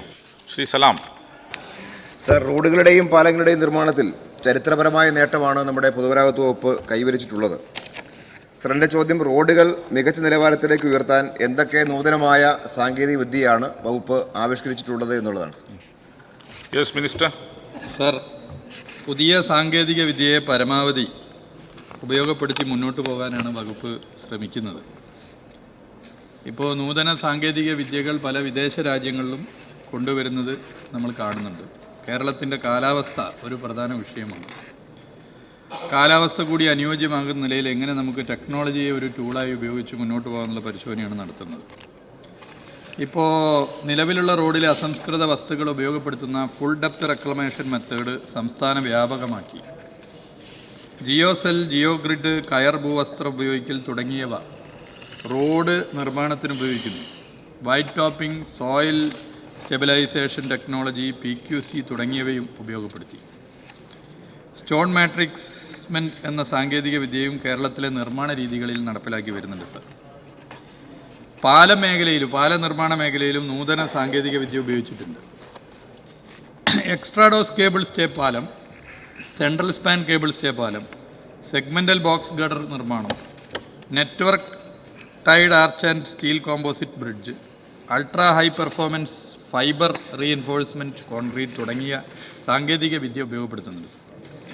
കൂടാതെ പാലങ്ങളുടെ നിർമ്മാണത്തിൽ ultra high performance fibre concrete material വികസിപ്പിക്കുന്നതുമായി ബന്ധപ്പെട്ട പഠനം വിജയകരമായി പൂർത്തിയാക്കാനായി റെയിൽവേ ഓവർബ്രിഡ്ജുകളിൽ സ്റ്റീൽ കോൺക്രീറ്റ് കോമ്പോസിറ്റ് ഉപയോഗപ്പെടുത്തുന്നുണ്ട് സാർ. ഇങ്ങനെ സാധ്യമാകുന്ന കാര്യങ്ങളൊക്കെ തന്നെ സാങ്കേതിക വിദ്യയുടെ വികാസത്തെ തിരിച്ചറിഞ്ഞുകൊണ്ട് ഇടപെട്ട് മുന്നോട്ട് പോകാനുള്ള ശ്രമമാണ് പൊതുവെ സർക്കാർ നടത്തുന്നത്. സെക്കൻഡ് ക്വസ്റ്റ്യൻ സർ, റോഡുകളുടെ നിർമ്മാണത്തിൽ പഴയ റോഡുകളുടെ ഉപരിതലം പുനരുപയോഗിക്കുന്ന RAP സാങ്കേതിക വിദ്യ അത് ഉപയോഗിക്കാൻ നമ്മൾ തീരുമാനിച്ചിട്ടുണ്ടോ? അത് എത്രത്തോളം ഗുണകരമാകുന്നു എന്നുള്ളത് വ്യക്തമാക്കാമോ? മിനിസ്റ്റർ. സർ, പരിസ്ഥിതിക്ക് അനുയോജ്യവും കാലാവസ്ഥാ വ്യതിയാനത്തെ മറികടക്കുന്നതും പ്രതിരോധിക്കുന്നതുമായ സാങ്കേതികവിദ്യ സംബന്ധിച്ച് നിരവധി പഠനങ്ങളാണ് പൊതുമരാമത്ത് വകുപ്പിൻ്റെ കീഴിലുള്ള KHRIയിൽ ഇപ്പോൾ നടന്നു വരുന്നത്. ഇത്തരമൊരു പഠനത്തിൻ്റെ ഫലമായിട്ടാണ് കേരളത്തിലെ റോഡുകളിൽ റിക്ലെയിംഡ് അസ്ഫാൾട്ട് പേയ്മെൻറ്റ് RAP ഉപയോഗിക്കുവാൻ കഴിയുമെന്ന് കണ്ടെത്തിയിട്ടുള്ളത്. നിലവിലുള്ള റോഡ് മെറ്റീരിയൽ മില്ലിംഗ് ചെയ്ത് റോഡ് നിർമ്മാണത്തിന് വീണ്ടും ഉപയോഗിക്കുന്നതിനുള്ള സാങ്കേതിക വിദ്യയാണ് RAP. തുടർച്ചയായ ഓവർലേ കാരണം റോഡിൻ്റെ കനം കൂടി വരികയാണ്. അത് നിരപ്പിൽ നിന്നും ചില റോഡുകൾ കൂടുതൽ ഉയരത്തിലേക്ക് പോകുന്നതിൻ്റെ കാരണം നിലവിലുള്ള റോഡ് സർഫസിന് മുകളിൽ ഓവർലേ ചെയ്യുന്നത് മൂലമാണ്. ഇത് ഒഴിവാക്കുക എന്ന ലക്ഷ്യമാണ് RAP ടെക്നോളജി മുന്നോട്ട് വെക്കുന്നത്. ഈ ടെക്നോളജി പരിസ്ഥിതിക്ക് അനുയോജ്യമായതും കൂടുതൽ ഈട് നിൽക്കുന്നതുമാണ്. ഇതിൻ്റെ ഒരു പ്രത്യേകത ഇത് കാർബൺ എമിഷൻ നന്നായി കുറക്കുന്നു എന്നുള്ളത് കൂടിയാണ്. ഇതിൻ്റെ പൈലറ്റ് പദ്ധതി നടപ്പിലാക്കുവാൻ തീരുമാനിച്ചിട്ടുണ്ട്. നമ്മുടെ സംസ്ഥാനത്ത് വളരെ നല്ല ഒരു മാതൃകയാക്കി നമുക്ക് എല്ലായിടത്തും പടർത്താനാവുന്നതാണ്. ശ്രീ P. മമ്മിക്കുട്ടി. സർ, പൊതുമരാമത്ത് റോഡുകൾ പരിപാലിക്കുന്നതിന് വേണ്ടി തയ്യാറാക്കിയ റണ്ണിംഗ് കോൺട്രാക്റ്റ് സംവിധാനം എത്രത്തോളം പ്രയോജനപ്രദമാണ്? വളപ്പുള്ളി ഷൊർണൂർ എൻ്റെ മണ്ഡലത്തിലെ ഒരു പ്രധാനപ്പെട്ട റോഡാണ്. കരാറുകാരനെ ടെർമിനേറ്റ് ചെയ്തു പോയതാണ്. സത്വരമായ ഒരു നടപടി സ്വീകരിച്ച് പൂർത്തീകരിക്കാൻ വേണ്ടിയുള്ള ഇടപെടൽ നടത്തണം. മിനിസ്റ്റർ. സർ, നമ്മുടെ സംസ്ഥാനത്തെ റോഡ് നിർമ്മാണവുമായി ബന്ധപ്പെട്ടു പരിപാലനവുമായി ബന്ധപ്പെട്ടു നമ്മൾ നേരിടുന്ന പല വിഷയങ്ങളുണ്ട്. അതിലൊന്ന് കാലാവസ്ഥയാണ്. ഭൂരിഭാഗം മാസവും മഴയാണ്. മഴക്കാലത്ത് നമുക്ക് റോഡ് നിർമ്മാണം പരിപാലനം അത്ര എളുപ്പത്തിൽ സാധിക്കില്ല. എന്നാൽ അത് മാത്രമല്ല കാരണം. മഴ കാലാവസ്ഥ എന്ന് കുറ്റപ്പെടുത്തി പോകുന്നൊരു നിലപാടല്ല സർക്കാരിനുള്ളത്. സുതാര്യത ഉറപ്പുവരുത്തിക്കൊണ്ട് തെറ്റായ പ്രവണതകൾ ഇല്ലാതാക്കാൻ സർക്കാർ മുന്നോട്ട് വരികയാണ്. നേരത്തെ ഒരു പുതിയ റോഡ് നിർമ്മിച്ചു കഴിഞ്ഞാൽ ആ റോഡിൻ്റെ നിർമ്മാണ കാലാവധി, പരിപാലന കാലാവധി, നിർമ്മാണം കഴിഞ്ഞ് 3 വർഷം BMMBC റോഡാണെങ്കിൽ ഡിഫക്റ്റ് ലയബിലിറ്റി പീരീഡാണ്, പരിപാലന കാലാവധിയാണ്. കരാറുകാർ നിർമ്മാണത്തിന് മുമ്പ് ഡിപ്പോസിറ്റ് ചെയ്യുന്ന തുക ഈ പരിപാലന കാലാവധി കഴിഞ്ഞ് 45 ദിവസം കഴിഞ്ഞിട്ടേ തിരിച്ചെടുക്കാൻ വേണ്ടി പാടും.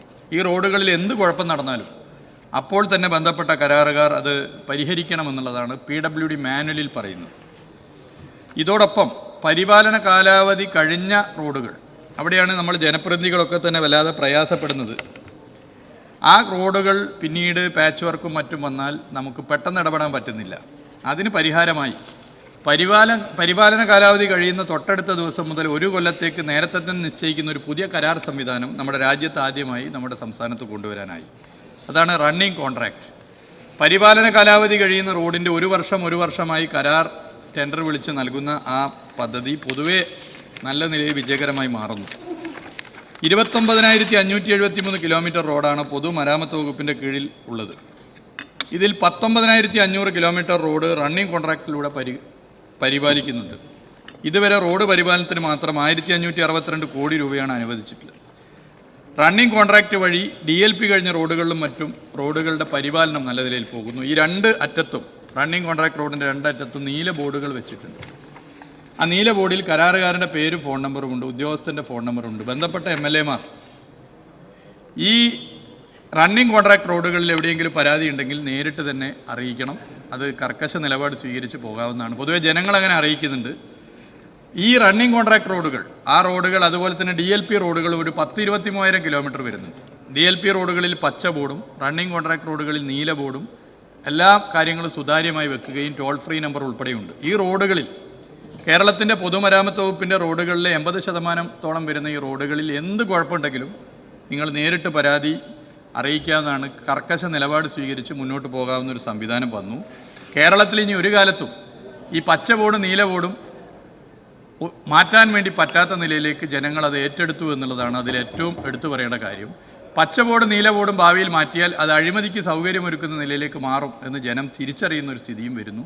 സുതാര്യത ഉറപ്പുവരുത്താനും തെറ്റായ പ്രവണത ഇല്ലാതാക്കാനും ഇത് ഇന്ത്യയിലെ മറ്റു സംസ്ഥാനങ്ങൾ ഉൾപ്പെടെ അത് പിൻപറ്റാനുമുള്ള ശ്രമമുണ്ട്. അതുകൊണ്ട് റണ്ണിംഗ് കോൺട്രാക്ട് അത് കേരളത്തിൽ വളരെ അഭിമാനകരമായൊരു നേട്ടമായി സംസ്ഥാന സർക്കാർ കാണുകയാണ്. ശ്രീ പ്രദീപ് സർ, നമ്മുടെ കേരളത്തിലെ പൊതുമരാമത്ത് വകുപ്പ് നടത്തുന്ന ഇടപെടൽ ആരെന്തെല്ലാം പറഞ്ഞാലും സംസ്ഥാനത്തിൻ്റെ പുറത്ത് നമ്മൾ നടത്തിയ ഇടപെടലെല്ലാം വലിയ തോതിൽ സോഷ്യൽ മീഡിയയിൽ പ്രചരണവും മാതൃകയാക്കണമെന്ന് പറഞ്ഞാൽ പ്രചരണം നല്ലപോലെ നടക്കുന്നുണ്ട് സർ. ഇവിടെ എൻ്റെ ചോദ്യം, ശബരിമലയിൽ ഏകദേശം 10-35 ലക്ഷത്തിൽ കൂടുതൽ ആളുകൾ വരുന്ന ഒരു കേന്ദ്രമാണ്. ആ കേന്ദ്രത്തിലേക്കുള്ള റോഡുകൾ, അതിൻ്റെ നവീകരണത്തിന് വേണ്ടി സർക്കാർ എടുത്ത പ്രവൃത്തികൾ എന്തെല്ലാമെന്നും ഈ കൊല്ലം പുതിയ പ്രവൃത്തികൾ എന്തെങ്കിലും നമ്മൾ ആലോചിക്കുന്നുണ്ടോ എന്നാണ് ഒന്ന് വ്യക്തമാക്കുന്നത്. ശബരിമലയിലെ റോഡുകളുടെ നവീകരണത്തിന് വലിയ പ്രാധാന്യമാണ് സർക്കാർ നൽകിയിട്ടുള്ളത്. 2021 മെയ് 20 ഈ ഗവൺമെൻറ് അധികാരത്തിൽ വന്നതിന് ശേഷം ഈ 4-4.25 വർഷത്തിനിടയിൽ മാത്രം 1107 കോടി 23 ലക്ഷം രൂപയാണ് സാർ ഇതിനു വേണ്ടി അനുവദിച്ചിട്ടുള്ളത്. ശബരിമലയിലെ റോഡുകൾക്ക് ഏറ്റവും കൂടുതൽ തുക അനുവദിച്ച സംസ്ഥാന സർക്കാരാണ് 2021 അധികാരത്തിൽ വന്ന LDF സർക്കാർ എന്നിവിടെ ചൂണ്ടിക്കാട്ടാൻ ഞാൻ ആഗ്രഹിക്കുന്നു.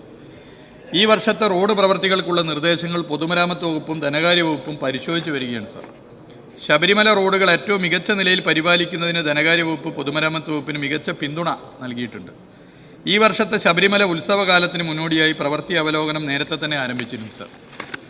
കൃത്യമായി ഉദ്യോഗസ്ഥർക്ക് ചുമതലകൾ വീതിച്ച് നൽകിയിട്ടുണ്ട്. റോഡുകളെല്ലാം പൂർണ്ണ ഗതാഗത യോഗ്യമാക്കി നിലനിർത്തുന്നതിനുള്ള ശ്രമങ്ങളാണ് വകുപ്പ് നടത്തുന്നത്. 2016 മുതൽ, അതിനിടയിൽ കോവിഡ് വന്നു, 2016 മുതൽ എല്ലാ വർഷവും ശബരിമലയ്ക്ക് വലിയ പ്രാധാന്യം നൽകിക്കൊണ്ടാണ് റോഡുകളുടെ കാര്യത്തിൽ LDF സർക്കാർ പ്രവർത്തിച്ച് ഇടപെട്ട് വരുന്നത്. ശ്രീമതി OS അംബിക. സാർ, ഈ സർക്കാരിൻ്റെ കാലത്ത് ഇതുവരെ എത്ര പാലം പൂർത്തിയാക്കാനായി എന്ന് വ്യക്തമാക്കാമോ? Yes minister please. സർ, പാലം എന്നുള്ളത് ഒരു നാടിനെ സംബന്ധിച്ചിടത്തോളം ഏറ്റവും ആവശ്യകതമായ ഒരു പദ്ധതിയാണ് സാർ. പാലം നിർമ്മാണ പ്രവൃത്തി ഉദ്ഘാടനവും പാലം പ്രവൃത്തി പൂർത്തീകരിച്ച ഉദ്ഘാടന പരിപാടിയിലെ ജനസഞ്ചയം തന്നെ അതിന് ഏറ്റവും വലിയ ഉദാഹരണമായി നമുക്ക് കാണാൻ വേണ്ടി സാധിക്കും സാർ. നമ്മൾ പ്രതിനിധീകരിക്കുന്ന മണ്ഡലങ്ങളിലെ പാലം ഉദ്ഘാടനത്തിലെ പങ്കാളിത്തം നമ്മൾ നോക്കിയാൽ മറ്റു പദ്ധതി പോലെയല്ല. മറ്റു പദ്ധതിയുടെ ഉദ്ഘാടനത്തിന് ഇപ്പോൾ ഒരു റോഡോ അല്ലെങ്കിൽ കെട്ടിടമോ മറ്റുള്ളതിനേക്കാളോ ഉദ്ഘാടനത്തിന് വലിയ നിലയിലേക്ക് ആളുകൾ തടിച്ചുകൂടി വരുന്നൊരു സ്ഥിതി പൊതുവെ കാണാനാകും സാർ. അപ്പോൾ പാലം എന്നുള്ളത് ഒരു നാടിനെ സംബന്ധിച്ചിടത്തോളം ഏറ്റവും പ്രധാനപ്പെട്ട ഒരു പദ്ധതിയാണ്. ഇത് കണ്ടുകൊണ്ട് 2021 മെയ് 20 ഈ ഗവൺമെൻറ് അധികാരത്തിൽ വന്നപ്പോൾ 5 വർഷം കൊണ്ട് 100 പാലങ്ങളുടെ പ്രവൃത്തി നമ്മുടെ സംസ്ഥാനത്ത് പൂർത്തീകരിക്കണമെന്ന് നിശ്ചയിച്ചിരുന്നു സാർ. അതിൻ്റെ ഭാഗമായി എല്ലാ നിയമസഭാ മണ്ഡലങ്ങളിലും കോൺസ്റ്റിറ്റ്യുവൻസി മോണിറ്ററിംഗ് ടീം രൂപം കൊടുത്തു. എക്സിക്യൂട്ടീവ് എഞ്ചിനീയർമാരും നോഡൽ ഓഫീസർമാരായിട്ടുള്ള 140 ഉദ്യോഗസ്ഥരുടെ നേതൃത്വത്തിലുള്ള ഈ ടീം MLA-മാർ പങ്കെടുത്തോ, MLA-മാരുടെ പ്രതിനിധി പങ്കെടുത്തോ, അതല്ലാതെയോ യോഗം ചേരുകയും പാലങ്ങൾ ഒരു പ്രത്യേക അജണ്ടയായി വെച്ച് ചർച്ച ചെയ്യുകയും ചെയ്തു സാർ.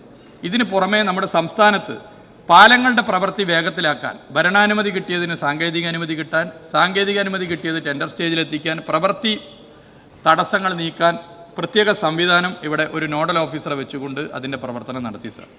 ഈ ചിട്ടയായ പ്രവർത്തനത്തിൻ്റെ ഭാഗമായി 5 വർഷം കൊണ്ട് 100 പാലം എന്നുള്ളത് 3 വർഷം കഴിഞ്ഞപ്പോൾ തന്നെ പൂർത്തീകരിക്കാനായി എന്നുള്ള സന്തോഷ വിവരം അറിയിക്കാൻ ആഗ്രഹിക്കുന്നു. ബഹുമാന്യനായ VS സ്വപ്നം കണ്ട ഒരു പദ്ധതിയായിരുന്നു മലമ്പുഴയിലെ ഒരു പാലം. ആ പാലത്തിൻ്റെ ഉദ്ഘാടനമാണ് കഴിഞ്ഞ ആഴ്ച നടന്നത്. ബഹുമാനപ്പെട്ട MLA ഇവിടെയുണ്ട്. അത് കേരളത്തിൽ ഈ സർക്കാർ വന്നതിന് ശേഷമുള്ള 149ാമത്തെ പാലത്തിൻ്റെ പ്രവൃത്തി പൂർത്തീകരിക്കുന്ന പരിപാടിയായിരുന്നു സാർ. 150ാമത്തെ പാലം തിരുവനന്തപുരം ജില്ലയിലെ പാറശാലയിൽ ഉദ്ഘാടനം ചെയ്യപ്പെടും എന്നുള്ള വിവരം അറിയിക്കുന്നു. അപ്പോൾ 100 പാലം എന്നുള്ള ലക്ഷ്യം 5 വർഷം കൊണ്ട് 200 പാലത്തിൻ്റെ അടുത്തേക്ക് എത്തിക്കുക എന്നുള്ളടത്തേക്ക് നമുക്ക് എത്താനായി എന്നുള്ളതും ഈ സഭയെ ഞാൻ അറിയിക്കാൻ ആഗ്രഹിക്കുകയാണ്. ശ്രീ അനൂപ് ജേക്കബ്. സാർ, ഇവിടെ മിനിസ്റ്റർ സൂചിപ്പിച്ച പോലെ CMT മീറ്റിങ്ങുകളെല്ലാം കൃത്യമായിട്ട് കൂടുന്നുണ്ട്, അതിൻ്റെ തടസ്സം ഉണ്ടാവുന്നില്ല. പക്ഷേ ഈ വർക്കുകൾ എടുത്ത് ബഡ്ജറ്റ് വർക്ക്, ശബരിമല പാക്കേജിലൊക്കെ ലഭിക്കുന്ന വർക്കുകൾ അത് ടെൻഡർ ചെയ്ത് അതിൻ്റെ മറ്റ് നടപടിക്രമങ്ങൾ പൂർത്തിയായി വരുമ്പോൾ ഏകദേശം 1 വർഷം എടുക്കുകയാണ്. അതായത് ശബരിമല സീസണിൽ, അടുത്ത ശബരിമല സീസൺ വന്നാൽ പോലും റോഡ് വർക്ക് തീരുന്നില്ല എന്നുള്ളതാണ്. അപ്പോൾ ഇതിൻ്റെ നടപടിക്രമങ്ങൾ വേഗതയിലാക്കേണ്ടതാണ്. CMT കൂടിയെന്ന് വെച്ച് ഇതിൻ്റെ നടപടിക്രമങ്ങൾ വേഗതയിലാവുന്നില്ല. അവിടെ നിന്ന് ശുപാർശ ചെയ്യാം, മറ്റുള്ള കാര്യങ്ങൾ വിളിച്ചന്വേഷിക്കാം. പക്ഷേ വലിയ സാങ്കേതിക താമസങ്ങൾ ബഡ്ജറ്റ് വർക്കിനും ശബരിമല പാക്കേജ് ഉൾപ്പെടെ റണ്ണിംഗ് കോൺട്രാക്ട് എൻ്റെ കോൺസ്റ്റിറ്റ്യുവൻസിയിലെ ഒരു ചോറ്റാനിക്കര തിരുവാങ്കുളം റോഡ് അത് ശബരിമല പാക്കേജിലാണ്. അതിന് കഴിഞ്ഞ മുമ്പിൽ പ്രാവശ്യം കിട്ടിയതാണ്. ഇപ്പോഴും തീർന്നിട്ടില്ല, തുടങ്ങാൻ പോകുന്നേ ഉള്ളൂ. അപ്പോൾ ഇതുകൊണ്ട് ഇതിന് പ്രയോജനം ലഭിക്കുന്നില്ല എന്നുള്ളതാണ്. വേഗതയിലായാലേ ഇതിന് പ്രയോജനം ലഭിക്കുകയുള്ളൂ. അത് പരിഹരിക്കാനുള്ള നടപടികൾ സ്വീകരിക്കുന്നു. സാർ, ശബരിമല പാക്കേജിന് CMT കൂടൽ മാത്രമല്ല സാർ, അതിന് പ്രത്യേക യോഗം ഒരു ഉദ്യോഗസ്ഥനെ ചുമതലപ്പെടുത്തിക്കൊണ്ട് നമ്മുടെ കേന്ദ്രത്തിൽ നടക്കുന്നുണ്ട്. മന്ത്രി എന്നുള്ള നിലയിൽ ഞാനും അതിൽ പങ്കെടുക്കുന്നുണ്ട്. റണ്ണിംഗ് കോൺട്രാക്റ്റും CMT മാത്രമല്ല, പ്രത്യേക സംവിധാനമുണ്ട്. ഈ പറഞ്ഞ വിഷയങ്ങൾ ചർച്ച ചെയ്ത് ഇനി എവിടെയൊക്കെയാണോ തടസ്സം അത് നീക്കി നമുക്ക് മുന്നോട്ട് പോകാവുന്നതാണ്. ശ്രീ KD പ്രസേനൻ, പെട്ടെന്ന് സമയം. സാർ, നേരത്തെ PWDയുടെ റോഡായിരുന്ന പല റോഡുകളും ജില്ലാ പഞ്ചായത്തിലേക്ക് ഒരു ഘട്ടത്തിൽ കൈമാറുകയുണ്ട്. അത് പിന്നീട് ജില്ലാ പഞ്ചായത്ത് റോഡുകൾ കൈവശം വയ്ക്കാൻ പാടില്ല എന്ന നിബന്ധന വന്നപ്പോൾ ഗ്രാമപഞ്ചായത്തുകളിലേക്ക് കൈമാറി. എന്നാൽ യഥാർത്ഥത്തിൽ ഏറ്റവും പ്രധാനപ്പെട്ട PWD റോഡുകളായിരുന്നു അക്കാലത്ത് ചിലത് കൈമാറിയത്, പ്രധാന ടൗണുകളിലൂടെ കടന്നു പോകുന്നു. അത് ഗ്രാമപഞ്ചായത്തിന് മെയിൻറ്റെയിൻ ചെയ്യാൻ പറ്റുന്നില്ല. നമ്മുടെ പല പ്രധാനപ്പെട്ട PWD റോഡുകളുടെയും കണക്ടിവിറ്റിയുള്ള റോഡുകളുമാണ്. അത്തരം റോഡുകൾ നമുക്ക് PWDക്ക് തിരിച്ചെടുക്കാൻ വേണ്ടി കഴിയുമോ, അതല്ലെങ്കിൽ അവരെ സഹായിക്കുന്ന നിലപാടെടുത്ത് ഒരു തവണയെങ്കിലും അതൊന്ന് മെയിൻറ്റെയിൻ ചെയ്ത് കൊടുക്കാൻ, 5 വർഷത്തിലൊരിക്കലെങ്കിലും മെയിൻറ്റെയിൻ ചെയ്ത് കൊടുക്കാൻ നമുക്ക് കഴിയുമോ എന്ന് പറയാമോ? സാർ, കേരളത്തിൽ ഏകദേശം 2.5 ലക്ഷത്തോളം കിലോമീറ്റർ റോഡുകളുണ്ട് സാർ, ടാർ ചെയ്ത റോഡുകൾ. നമ്മൾ ഇന്ത്യയിലെ മറ്റു സംസ്ഥാനങ്ങളെടുത്താൽ അവിടെ നല്ല വീതിയുള്ള റോഡുകൾ കാണാം. 6 വരി 45 മീറ്ററൊക്കെ ഒരുപാട് റോഡുകൾ നമ്മുടെ കർണാടക, തമിഴ്നാട്, അയൽ സംസ്ഥാനമായാലും ഉത്തരേന്ത്യൻ സംസ്ഥാനങ്ങളായാലും ഒക്കെ കാണും. കേരളത്തിലത് കാണാൻ അത്ര എളുപ്പത്തിൽ സാധിക്കില്ല. അതിൻ്റെ വിഷയം കേരളത്തിൽ ഭൂമി ഏറ്റെടുക്കൽ ഒരു പ്രധാന പ്രശ്നമാണ്. ഭൂമിയില്ല, ജനസാന്ദ്രത കൂടുതലാണ്. ദേശീയ ശരാശരിയേക്കാൾ ഒരു 3 ഇരട്ടി ജനസാന്ദ്രതയുണ്ട് എന്നുള്ളതാണ്. എന്നാൽ ഗ്രാമാന്തരങ്ങളിൽ കേരളത്തിലെ റോഡുകൾ ടാർ ചെയ്തു. ഇത് ഇന്ത്യയിലെ മറ്റ് സംസ്ഥാനങ്ങളിൽ കാണാൻ സാധിക്കില്ല സാർ. ഇവിടെ ഈ സഭയിലിരിക്കുന്ന പല അംഗങ്ങളും പല സംസ്ഥാനങ്ങളിലും യാത്ര ചെയ്തവരാണ്. അവിടെ ഗ്രാമങ്ങളിലെ റോഡ് നോക്കിയാൽ ടാർ ചെയ്ത റോഡുകൾ വളരെ കുറവാണ്. എന്നാൽ കേരളത്തിൽ അങ്ങനെയല്ല. കേരളത്തിൽ അങ്ങനെ റോഡുകൾ മാറുന്നതിൻ്റെ കാരണമായി മാറിയിട്ടുള്ളത് 1996 സഖാ VK നായനാർ നയിച്ച LDF സർക്കാരിൻ്റെ ജനകീയാസൂത്രണം നടപ്പിലാക്കിയതിലൂടെയാണ് എന്നുള്ളത് ഞാനൊരു സഭയെ ഓർമ്മപ്പെടുത്താൻ ആഗ്രഹിക്കുകയാണ്. അപ്പോൾ ഈ 2.5 ലക്ഷത്തോളം കിലോമീറ്റർ വരുന്ന റോഡുകളിൽ പൊതുമരാമത്ത് വകുപ്പിൻ്റെ റോഡുകൾ ഏകദേശം 30,000 കിലോമീറ്റർ മാത്രമേ ഉള്ളൂ. എന്നാൽ കേരളത്തിലിറങ്ങുന്ന വാഹനങ്ങളിലെ 70% വാഹനങ്ങളും ഉപയോഗിക്കുന്ന റോഡാണ് PWD റോഡ്. ഒരു ദിവസം ഒരു വീട്ടിൽ നിന്നൊരു വണ്ടി ഇറങ്ങിയാൽ, ഒരു 10 വണ്ടി ഇറങ്ങിയാൽ ഒരു 7 വണ്ടിയെങ്കിലും PWD റോഡിലൂടെ പോകും. അതുകൊണ്ടാണ് PWD റോഡിനെ ഏറ്റവും ഗുണമേന്മ വരുത്താവുന്ന റോഡുകളാക്കി മാറ്റുക എന്നുള്ള ലക്ഷ്യം വെച്ചത്. അതിന് ഇന്ന് സാധിക്കുക BMNBC ആണ്. BMNBC റോഡാക്കി മാറ്റിയാൽ ഒരു 8-10 വർഷത്തേക്ക് കുഴപ്പം വരില്ല. 5 വർഷം കൊണ്ട് കേരളത്തിലെ പൊതുമരാമത്ത് വകുപ്പിൻ്റെ റോഡുകളിലെ 50% റോഡുകളും BMNBC ആക്കുക എന്നുള്ള ലക്ഷ്യത്തിലാണ് ഇടപെട്ടത്. അതിപ്പോൾ 60% എന്നുള്ള സന്തോഷ വിവരം ഈ സഭയെ അറിയിക്കുകയാണ്. ഇത് ഇനിയും മുന്നോട്ട് പോയാൽ ഇന്ത്യയിൽ ആദ്യമായൊരു സ്റ്റേറ്റ് 100% PWD റോഡും BMNBC ആകുന്ന സ്റ്റേറ്റായി മാറും. അത് നമ്മുടെ കേരളമായിരിക്കും. അപ്പോൾ ആ ലക്ഷ്യത്തിന് വേണ്ടി ഇടപെടുന്നതിനിടയിൽ മറ്റ് വകുപ്പിൻ്റെ റോഡ് കൂടി ഏറ്റെടുക്കുക എന്നുള്ളത് കുറച്ച് പ്രയാസമാണ്. ഇത് തന്നെ സാമ്പത്തിക ചെലവ് കൂടുതലാണ് എന്നുള്ളത്. എന്നാൽ ചില പ്രാധാന്യമുള്ള റോഡുകളെ മനസ്സിലാക്കി അവയെ ഏറ്റെടുക്കുന്നതിൽ PWDക്ക് മറ്റു വകുപ്പിനും പ്രയാസമില്ലെങ്കിൽ മടിയുമില്ല. ചോദ്യം നമ്പർ 95 ശ്രീ K. ആൻസ്ലൻ ചുമതലപ്പെടുത്തിയ പ്രകാരം ശ്രീ KM സച്ചിൻ ദേവ്, ബഹുമാനപ്പെട്ട മിനിസ്റ്റർ. സാർ, അത് ടേബിൾ ചെയ്യാം sir. Yes, Shri KM Sachin Dev. Hospitality സംവിധാനങ്ങളുടെ വിപുലീകരണത്തിൽ കേരള ടൂറിസം വകുപ്പ് വലിയ മുന്നേറ്റമാണ് ഉണ്ടാക്കിയത്. ഇന്ത്യയിലെ ഏറ്റവും 5 സ്റ്റാർ ഹോട്ടലുകളുള്ള സംസ്ഥാനം നമ്മുടെ കേരളമാണ്. ടൂറിസം മേഖലയിൽ ഹോസ്പിറ്റാലിറ്റി സംവിധാനങ്ങൾ വികസിപ്പിക്കുന്നതിന് ഇതിനകം നമുക്ക് എന്തെല്ലാം ചെയ്യാൻ കഴിഞ്ഞു എന്നുള്ളതാണ് സാർ ചോദ്യം. മിനിസ്റ്റർ. സാർ, ടൂറിസത്തിൻ്റെ വികാസത്തിന് ഹോസ്പിറ്റാലിറ്റി വളരെ പ്രധാനപ്പെട്ട ഘടകമാണ്. ഇതിന് 2 തട്ടായി എടുക്കാം സാർ. ഒന്ന്, പഞ്ചതാര ഹോട്ടലുകൾ ഉൾപ്പെടെ നല്ല സൗകര്യങ്ങളുള്ള ഹോട്ടൽ വേണം. 2, സാധാരണ സഞ്ചാരികൾക്ക് താമസിക്കാനുള്ള സൗകര്യമാണ്. ഇവിടെ സർക്കാർ ഒരു ഫെസിലിറ്റേറ്ററായി മാറുന്നു. സർക്കാർ ഭൂമി ഉൾപ്പെടെ ഇത്തരം സംവിധാനങ്ങൾ ഒരുക്കി കൊടുക്കാൻ വേണ്ടി തയ്യാറാകുന്നു. ഇതിൻ്റെ ഏറ്റവും വലിയൊരു ഉദാഹരണമായി കാണാൻ പറ്റിയത് സാർ, കാസർഗോഡ് ജില്ലയിലെ ഉദുമയിൽ ഒരു പഞ്ചായത്തിൽ 3ാമത്തെ 5 സ്റ്റാർ ഹോട്ടലാണ് സാർ ഉദ്ഘാടനം ചെയ്യപ്പെട്ടത്. BRDCയുടെ കീഴിൽ സർക്കാർ ഒരു ഫെസിലിറ്റേറ്ററായി മാറിയതാണ്. ഒരു ഭാഗത്ത് അത്തരം നിലപാട് സ്വീകരിച്ചു വരുന്നു, ഇപ്പുറത്ത് ഹോം സ്റ്റേകളെ പ്രോത്സാഹിപ്പിക്കുന്നു. അതുപോലെ തന്നെ PWD റെസ്റ്റ് ഹൗസുകൾ ഓൺലൈൻ ബുക്കിംഗ് ആരംഭിച്ചു. 2021 നവംബർ 1 കേരളപ്പിറവി ദിനത്തിനാണ് ഓൺലൈൻ ബുക്കിംഗ് ആരംഭിച്ചത്. അത് വളരെ വിജയകരമായി മാറി. നേരത്തെ നമുക്കൊരു മുറി കിട്ടാനുള്ള പ്രയാസം നമുക്കറിയാം സാർ. തൃശ്ശൂരുള്ള ഒരാൾക്ക് കൊല്ലത്തൊരു റെസ്റ്റ് ഹൗസിൽ ഒരു 2 ആഴ്ചക്കകം ഒരു മുറി വേണമെങ്കിൽ തൃശ്ശൂരിൽ നിന്നും എക്സിക്യൂട്ടീവ് എഞ്ചിനീയർ കെട്ടിട വിഭാഗത്തിന് ഒരു അപേക്ഷ കൊടുക്കണം. അത് തിരുവനന്തപുരത്ത് പോകും, തിരിച്ച് കൊല്ലത്ത് വരും, കൊല്ലത്ത് നിന്ന് തിരുവനന്തപുരത്ത് എത്തി, തിരുവനന്തപുരത്ത് നിന്ന് തൃശ്ശൂരെത്തി അതിന് മറുപടി കിട്ടണം. അപ്പോഴേക്കും അതിൻ്റെ ആവശ്യം കഴിഞ്ഞു പോകും സാർ. എന്നാൽ ഇപ്പോൾ വിരൽത്തുമ്പിൽ പൊതുമരാമത്ത് വകുപ്പിൻ്റെ റെസ്റ്റ് ഹൗസുകളിൽ റൂം കിട്ടുന്ന സ്ഥിതി വരുന്നു. ഇതിൻ്റെ ഭാഗമായി 30 കോടിയിലധിക വരുമാനം സർക്കാരിന് ഈ കാലയളവിൽ ലഭിച്ചു. ലക്ഷക്കണക്കിന് ആളുകൾ ഇത് റൂം ബുക്ക് ചെയ്തു. അതിൽ വലിയൊരു ശതമാനം സഞ്ചാരികളാണ്.